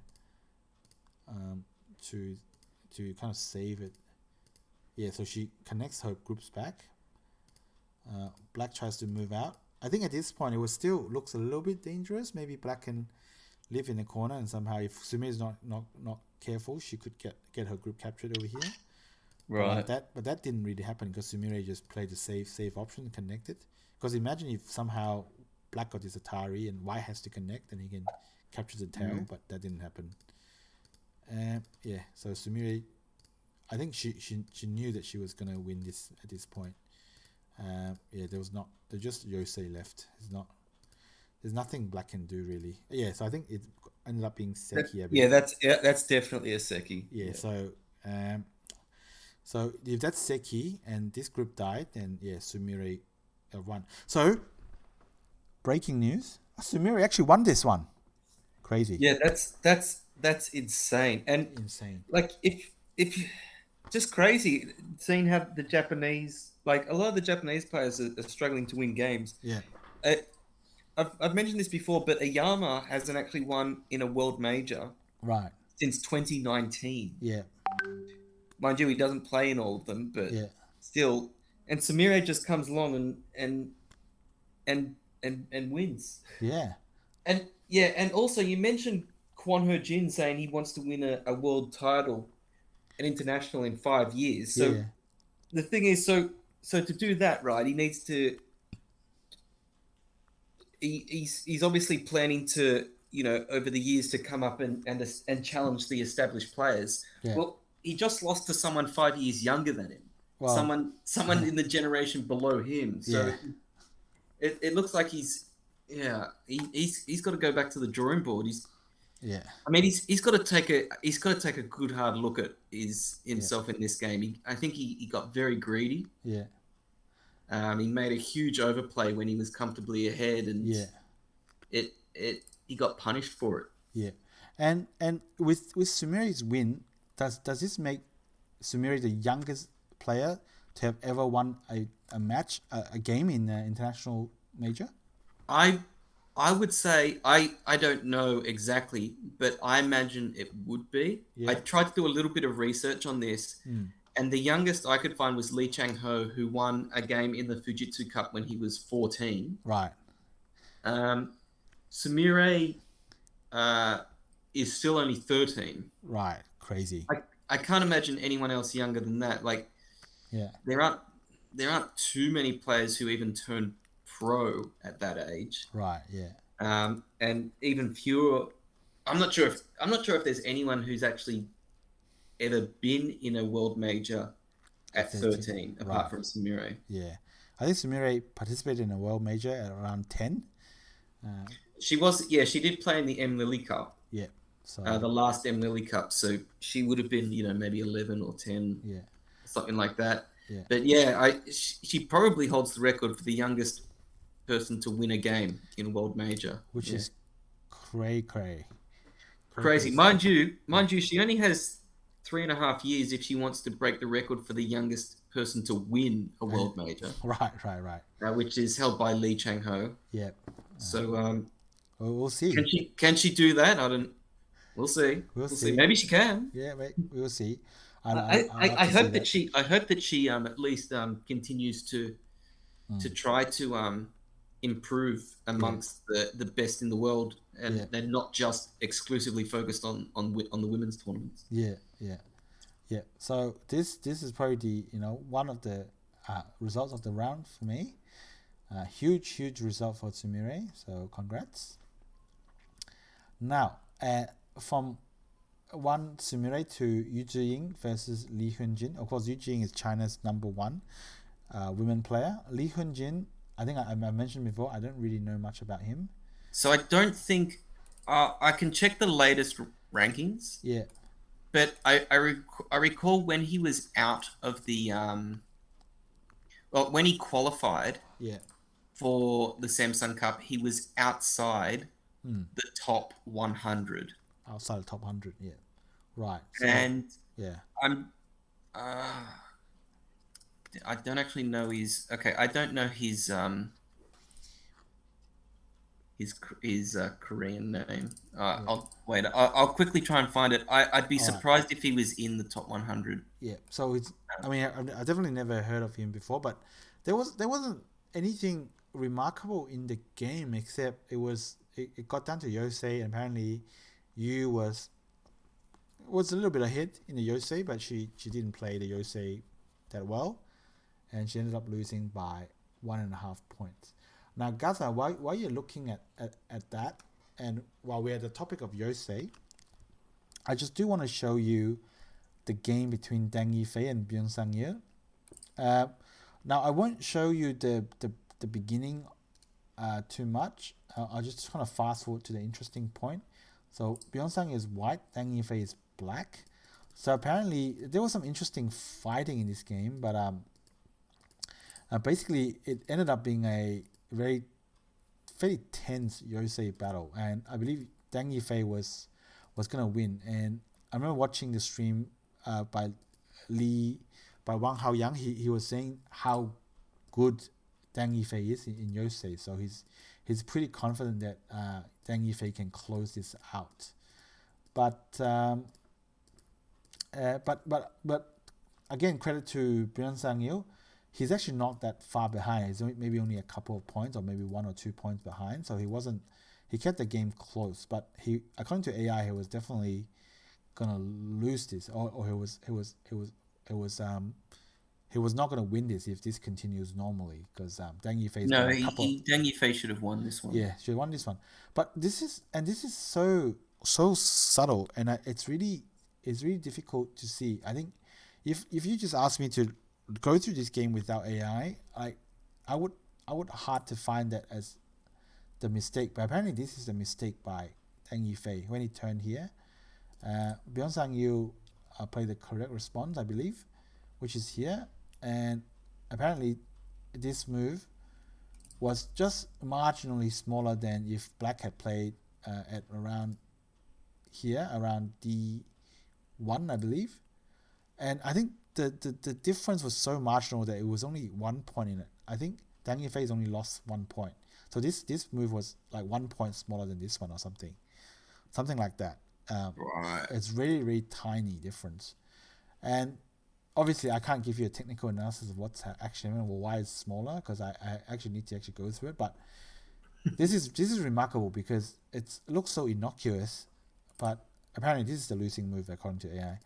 And guess what? By losing 1 point, Tang Yifei's only lost by half a point. So it was quite fatal, that mistake. And yeah, this was the last game to finish, by the way, in the first round.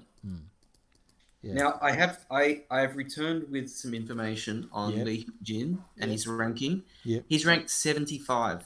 75. Okay. Yeah. He gained a ton of ranking points from his Samsung Cup qualification. Right. So he was outside the top 100. Yeah. In the month that he qualified for Samsung Cup, but he's moved into the top 75, which is actually still lower ranked than Kwon Ho-jin. Right. Yeah.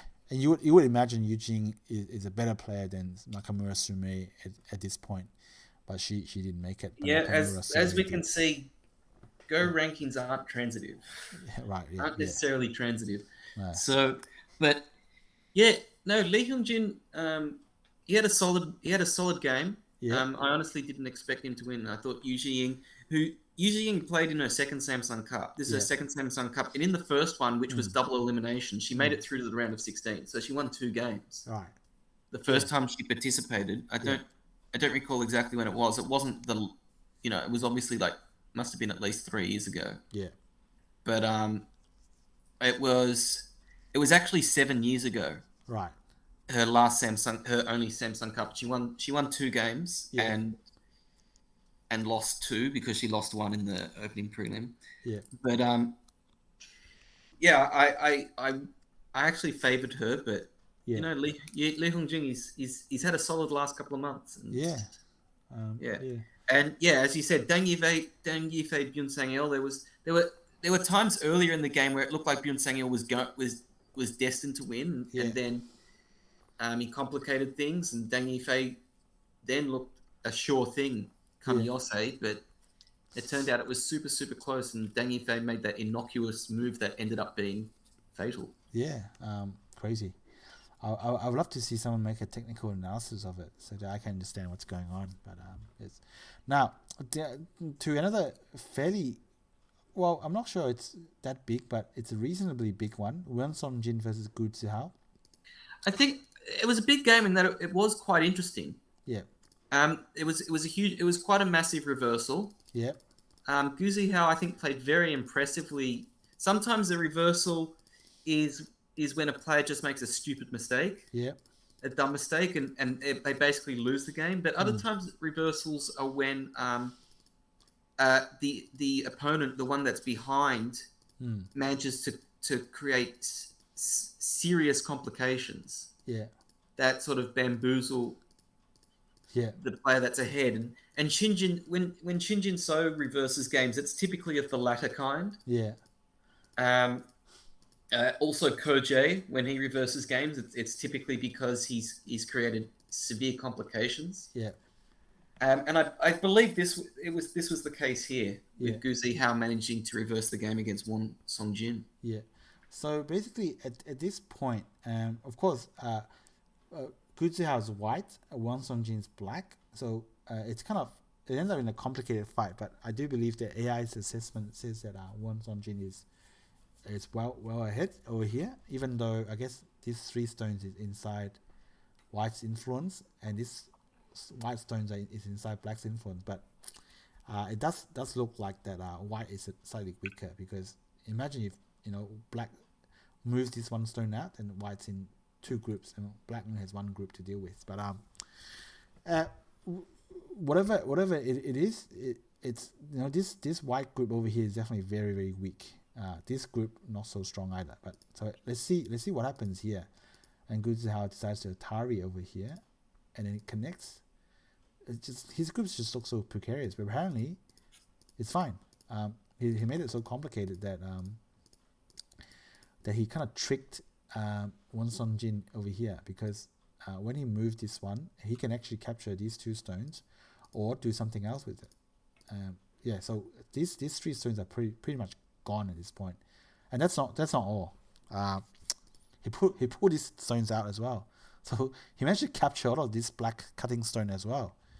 From losing position, he somehow managed to use his weak group to capture black and capture the cutting stones. So by this point, Gu Zihao has completely reversed the game.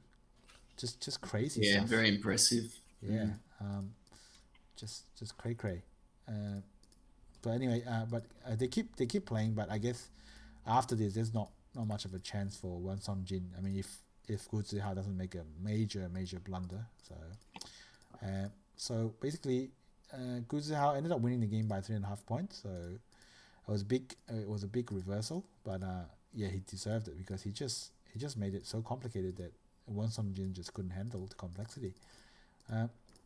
Okay, so that's Gu Zihao for you, versus Won Songjin.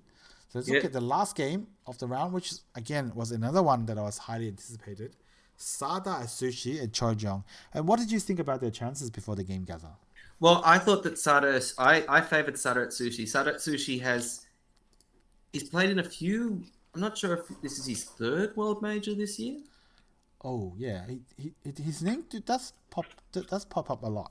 I do believe. Yeah. I know he played in the Chunlan Cup. I'm not sure if he played in the LG Cup, but he played in the Chunlan Cup. He beat Yuting. Yep. And he was like we said, Japan had 2 seeds, a senior qualifier and an open qualifier. And we mentioned that the senior qualifier ended up getting suspended and got replaced. So Sada Atsushi was actually the open qualifier. So he was actually the only one that qualified from Japan in this tournament. So he actually had to beat people to make the Samsung Cup. Yeah. So he was in good form. Yeah. He was winning games. Yeah. Choi Jong, on the other hand, hasn't been in great form. She lost her only game in the Hobon Cup to Yuno Asami. Yep.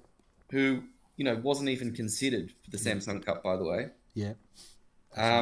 She lost a game in the Korean Dr. G Women's Strongest tournament. Yep. It hasn't been a great year, to be honest. Yep. Choi Jong, I think she won a tournament in January. Yep. And since then, it's been dry. Yeah. She hasn't won a women's world major this year. Yep. She's been looking pretty patchy, and Sada Tsushi has a bit of momentum, and I did think that he would win this. And well, I've been wrong many times in this tournament, many times in most tournaments. I'm not sure if this is one of the most incorrect that I've been. Right. Now, Yeah, Yes. yeah. No, I was going to go back to one of the early things you said, because you said that Choi Jong recently lost to Ueno Asami. What about Sada Atsushi's record versus Ueno Asami? Oh, okay. So I actually looked this up. So this is Yeah. why you want me to mention this. So I checked Sado Atsushi's record for Asami. In the past 3 years, I only have records for the past 3 years. Right. They've played once, Right. and that was the NHK Cup in 2019, so 3 years ago. Yeah. And it turned out that Sado Atsushi actually lost to Yeah. Asami. Yeah. So yeah, I mean yeah. So normally you consider Choi Jong to be a stronger player than Ueno Asami, even though Choi Jong's lost to Ueno Asami, but even 3 years ago, Sada Atsushi's already lost to Ueno Asami. So we shall see. We shall see what turns out. What will happen here? Right. Yeah. Right. Yeah, but so we got Choi Jong as black and Sada Atsushi as black. So I'm not sure if what Wait, Sado Choi Jong's white. Choi Jong's white, yeah. Sada Atsushi is black. So I'm not really sure if what white play here is a new Joseki, or Choi Jong decides to not play Joseki, or whatever the reason was. And normally white would jump one space lower, like at R13. I think that's the classical, or that's the new AI Joseki. But maybe jumping here is also playable. Also maybe a Joseki that I maybe just not aware of. But so Sada Atsushi decides to jump in because I guess white didn't play here, so he can just jump in further. But initially I thought you can only do it to R12, but he's done it down to R11. And so Choi Jong just obviously just cuts him off, so he jumps into it. And I thought this was very interesting. This is, to me, very typical of the style that's kind of played by Japanese players. They spend quite a bit of moves, and they're all kind of in the local area and kind of threatening, kind of aiming at something about the other person's shape, but maybe it can feel slow. I'm not really sure. Maybe someone can give a technical analysis of this. But actually, at this point, I didn't think Sada Atsushi is doing that bad. I mean, even though black's groups inside a white's influence, but because the shape does look quite flexible, I thought it wouldn't be that hard for a pro to live with this group. But that's just what I thought. I mean, obviously, I don't see an obvious way for Sada to live, but I just didn't think this would be too hard for a pro. But I don't know what happened. Maybe it's a reading issue or whatever it is. Apparently, AI just hated this move. And yeah, I think sometimes normally you see these kind of moves, but for whatever reason, I think Sada Atsushi just kind of struggled to live here. I think he ended up living. So there's one eye here and there's one eye here, but the way he lived kind of gave white a bit too much influence on the outside and made white a bit too thick. So Yeah, white's looking fine. Yeah, so I think even Choi Jong even tried to threaten this group even a bit more. Yeah. So I think at this point, Sada Atsushi needs to. I think this middle eye is now destroyed. So Sada Atsushi has one eye, but anyway, he kind of just lived, but the way he lived also made white even stronger on the outside. So Yeah, I don't think he could have. I'm not sure if he could have avoided that at that point, though. yeah. So for whatever reason, even though Sada Atsushi's chosen strategy was to go into white's territory, I had a feeling that he could have lived much better than how he's done it. But I think by this point, AI's got Choi Jong absolutely winning. You can kind of see why, because it's all very white's got too much influence on the outside. It's in this group. Yeah, I mean that's obviously not all white's territory, but yeah, it's very strong. Yeah, it's very strong, and white can make something of it, and can make a lot out of that. Yeah. And white has no weak group because for whatever reason, the way Sada Atsushi played over here made white really thick. So white has no weak groups and a strong info on the outside, and basically just absolutely winning. And I guess maybe if this is maybe Sada Sushi Shin Jinseo, maybe he could have made something, but it didn't really happen. I think he tried his best to create complication and try to live here inside White's influence, but Hyojin was just too good, too clinical. Sada Sushi just didn't have a chance. But I'll show you till the end of the game. So basically, Sada Sushi resigned here. So notice this black dragon just dead. It's dead. It's crazy. So, I mean, he obviously didn't want to just try and live in the corner because that would have made White even thicker. Yeah. And given White, a huge territory. So he tried to, he had to go for broke, and he ended up getting He ended up bankrupting himself. Yeah, it just didn't work out for him. I guess it all started from over here.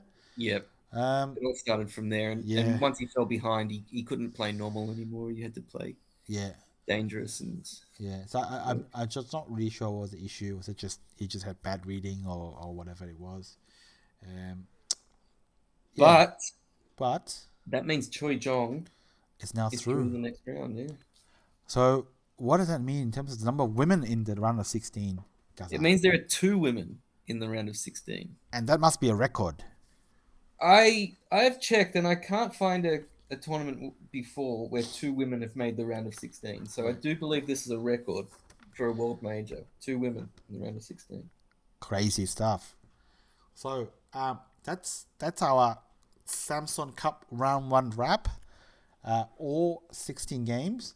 So mind you, we said that there were 2 Koreans that won on day 1. There were they obviously I guess the next 8 Koreans that were playing on day 2, they noticed that, and they felt that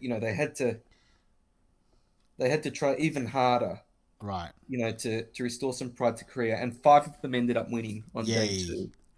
So Korea had 7. Have 7 players through to the round of 16. China have 5. They started with 12 and they only had 5. I'm a bit surprised at that because, I considered China's contingent to be very strong. But 5 of them are through the next round. 3 of the 4 Japanese have made it through to the next round, and Taiwan's sole representative is also through to the next round. So we'll look at the round 2 draw very soon, but before that, let's look at the picks from China. Now, these are the 4 players. I believe these 4 played in Beijing, maybe, and these 2 played in Hangzhou. So in China, there are two locations for the games. Oh yeah, they're not playing over the board, by the way. They're playing on computers. Yep, that's right. And this is the Korean lineup for the second day. All right, and we've got Koje focusing, Park Junghwan, Fan Tingyu in his black shirt and black suit behind a black monitor. He obviously he was there to attend the funeral of Kang Dongyun's Samsung Cup hopes. All right. And then you got Kang Dongyun. Speaking of which, you wanna say Kang Dongyun is still a great player, by the way. Okay. Kang Dongyun, Won Sung-jin in his smart suit. Byung Sang-il with his mask on. Tang Yifei. Kim Myounghoon. Yujin. Choi Jong. I don't know who this guy is. Lee Hyungjin. Is that Lee Hyungjin? Possibly. Must be. Think so. I don't recognize anyone else. And apparently this is a draw, but I can't read Korean. But I'll tell you exactly what the draw happens to be. So they did the draw right after the games. Weren't those Chinese characters? No, I think the Korean characters. Oh, okay. Anyway, so they did the draw right after the games had finished. So some fairly exciting lineup matchups. So we got Byung Sang-il versus Gu Zihao. Now Byung Sang-il actually has never lost to Gu Zihao. Yeah, based on data that I have Kifu's on, it's 2-0. Well, I've also got the actual data, and it is 2-0. Right. Okay. Awesome. Obviously 2-0 is not statistically significant. Now, no, but Gu Zihao is also a former Samsung Cup champion. He actually won it in his first ever Samsung Cup. Oh wow! Yeah. I think he was a qualifier as well in the integrated qualifier when he won it. Yes. Yeah. Most likely, yes. And he Yes. qualified for this one too. Yeah. So yeah, very. Or wait, or did he? Oh, I don't remember. Probably. I think it's. I'm I'm just gonna quickly check. All right. And while you're checking, we also have Kim Myounghoon. He did qualify. He did Right. qualify. Yeah. Yeah. So and then we have Kim Myounghoon versus Tang Weixing. Yep. Kim Myounghoon just knocked out Lee Junhao, Yep. China's informed player. Mm. Now he's got to face the Tang Weixing, who always seems to play his best in world majors and especially the Samsung Cup, which he's won twice and made the final of 2 other times. Yep. And then you got your Choi Jong versus Ichiriki Ryo. That will be a good one. So who did Ichiriki play in the? Yujin. So he's playing. He's played China's, I guess. I mean, one of Korea's top women players, and now he's playing the top women player. Yeah. So let's see how Ichiriki does. I think that the ratings do favor Ichiriki, but at 30 to 70%, I mean anything can happen. Choi Jong could actually win this. And then you got Kim Jiseok versus Haohong. Okay, that's interesting. They've got it. They've played it. I think they've played like a combined 11 or 12 games in the JAR League, and have a combined 1 win. 1 win, yes. That's not great. Yeah. Kim Jiseok, obviously a former Samsung Cup champion as well. He was actually the first player in the double elimination format of the tournament to win the Samsung Cup without losing a game. Oh wow! He won. Yeah, he won in the double elimination format. You have to win 8 games to win the Samsung Cup. Yeah, 2 in the double elimination, then 1 in the round of 16, 1 in the quarterfinals, and then 2 semi-final games and 2 final games. And he won that without losing a single game. Oh wow! So that's and he was the first. He was the first one to do it. Yeah, I'm not sure if there's anyone else who has done it since. Koje actually did it the very next year. Okay. But I don't think, and I think that's it. Okay, cool. Okay. So now another one, Lee Hyungjin versus Nakamura Sumire. Yeah, this one's interesting because Nakamura Sumire, like this is probably actually the opponent she has the best chance against. Right. Yeah. Like Lee Hyungjin is probably the lowest ranked person remaining in this tournament, apart from Nakamura Sumire herself. Yep. So this could be her best opportunity to make the quarterfinals. But that being said, it's also Lee Hyunjin's best opportunity to make the quarterfinals. Yep. So I don't think either of these people will be disappointed at this matchup. Yeah. But a real chance for Sumire to make the quarterfinals of a world major at 13. Yeah, cray. And the next one, we have Yang Dingxin and Hsu Chiayuan, another one to look forward to. Yeah. Big one. Yeah, I mean, this one's going to be good. Yeah. Hsu Chiayuan. Yang Dingxin seems to be doing really well this year in world majors. He already made the final of the LG Cup. Yep.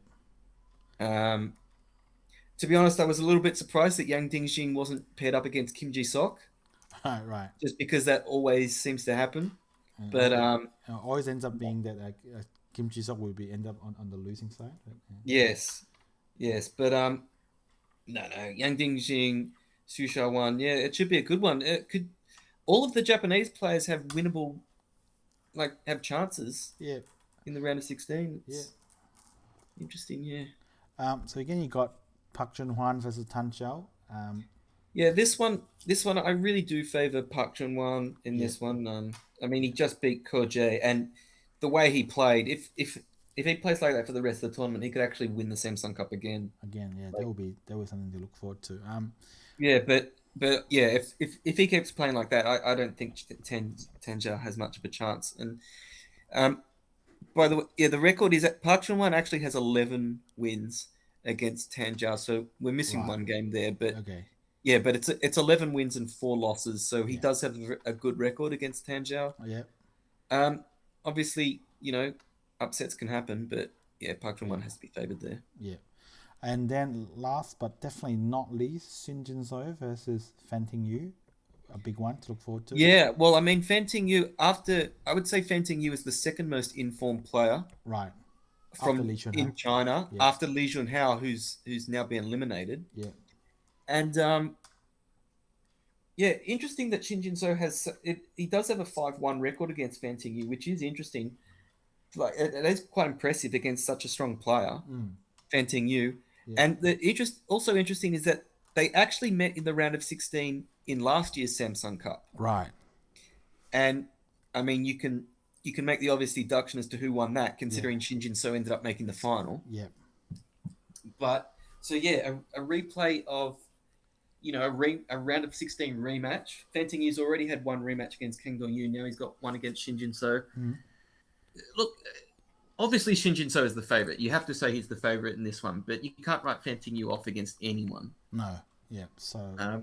Yeah, it should be a good game. I'll probably favor that game over any others. Yep. But yeah, it'll be exciting.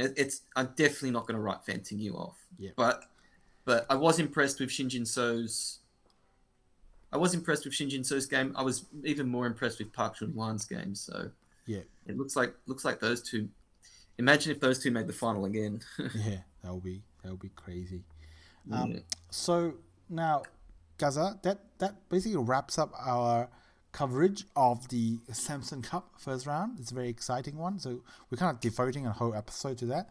And I don't really know if there's anything else in the week that we wanted to cover, because we recorded this podcast late, earlier in the week. So we already covered the other major thing that happened, which is the Minjun.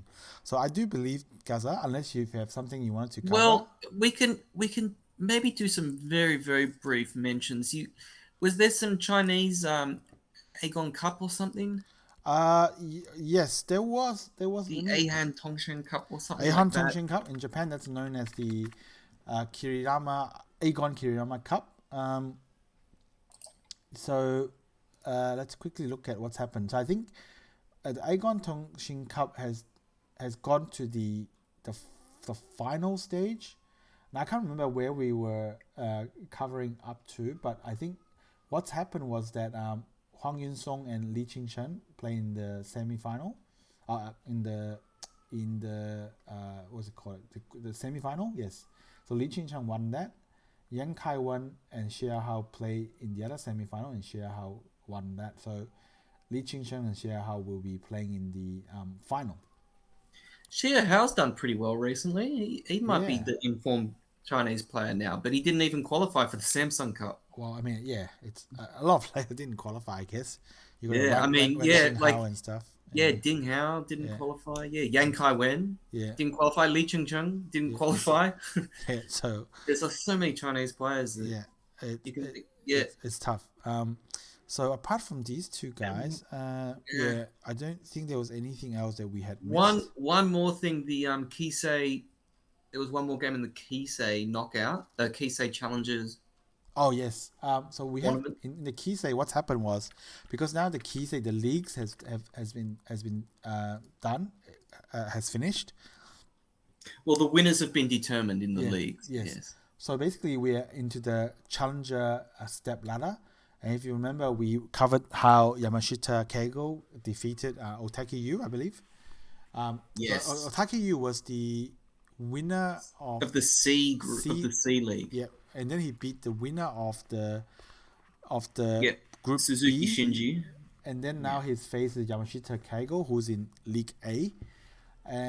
But of course Yamashita Keigo beat Otake Yu. So now Yamashita Keigo earned the chance to play Takao Shinji, who came second in the S League, ahead of Yama Yuta, I might add. And Yamashita Keigo beat Takao Shinji as well.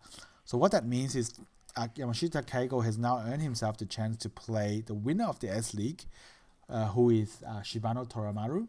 And basically he needs to win versus Toramaru, Shibano, 2 games in a row. He needs to win 2 games in a row, and then he can become challenger. Otherwise, if Shibano just wins one of the games, Shibano will become the challenger. That's the perks for coming first in S League, I guess. Yes, and they will be challenging Ichiriki Ryo for the title. Yes, and Ichiriki just took the Kisei title from Yama Yuta last term with a 4-3 score. So he just just managed to get it. So it'll be interesting to see who challenges. I think more likely than not, it'll be Shibano. So it'll be. Well, yes. I should also mention that I believe that this format for the Kisei has been in place since 2014, and every year the winner has been the S League champion. Right. Yeah. Yes. Just one other quick thing. So Fujisawa Arena is the only woman in any of the Kisei leagues at the moment. She was in the C League, and she needed to. You need to win 3 games in the C League to maintain your position. Yeah. Otherwise you need to requalify. She actually is. After 4 games, she was 2-2, 2 wins, 2 losses. So she needed to win game 5. That's actually yet to be played. It's one of the few games in the C League that hasn't been played yet. She's playing.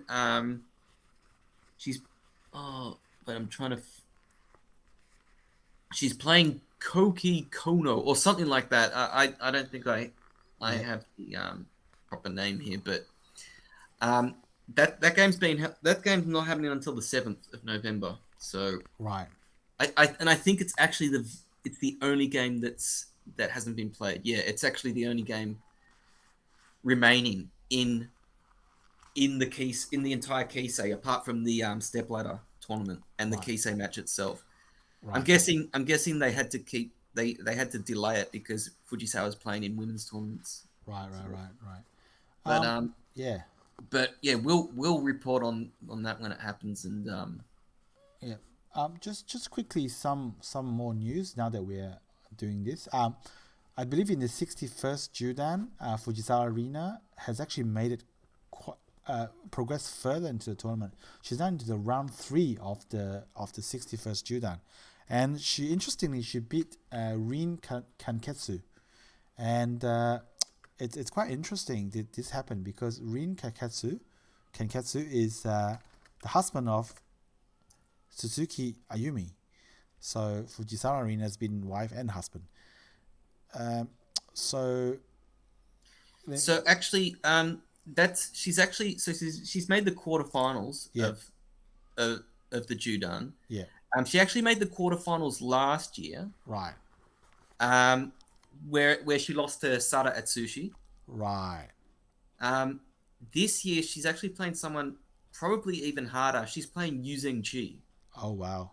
Who is the number 1 player from the Kansai-kin, and he's currently challenging Iyama for the Urza. Yeah. And he was actually the last challenger of the Judan. He lost the title match. He lost the title match to Hsu Chiayuan earlier this year. Yeah. So not an easy match. Now, and the thing is, if you make the semifinals of the Judan, you don't need to you keep your spot. Right. Next year, you don't need to re-qualify for the main tournament. Yeah.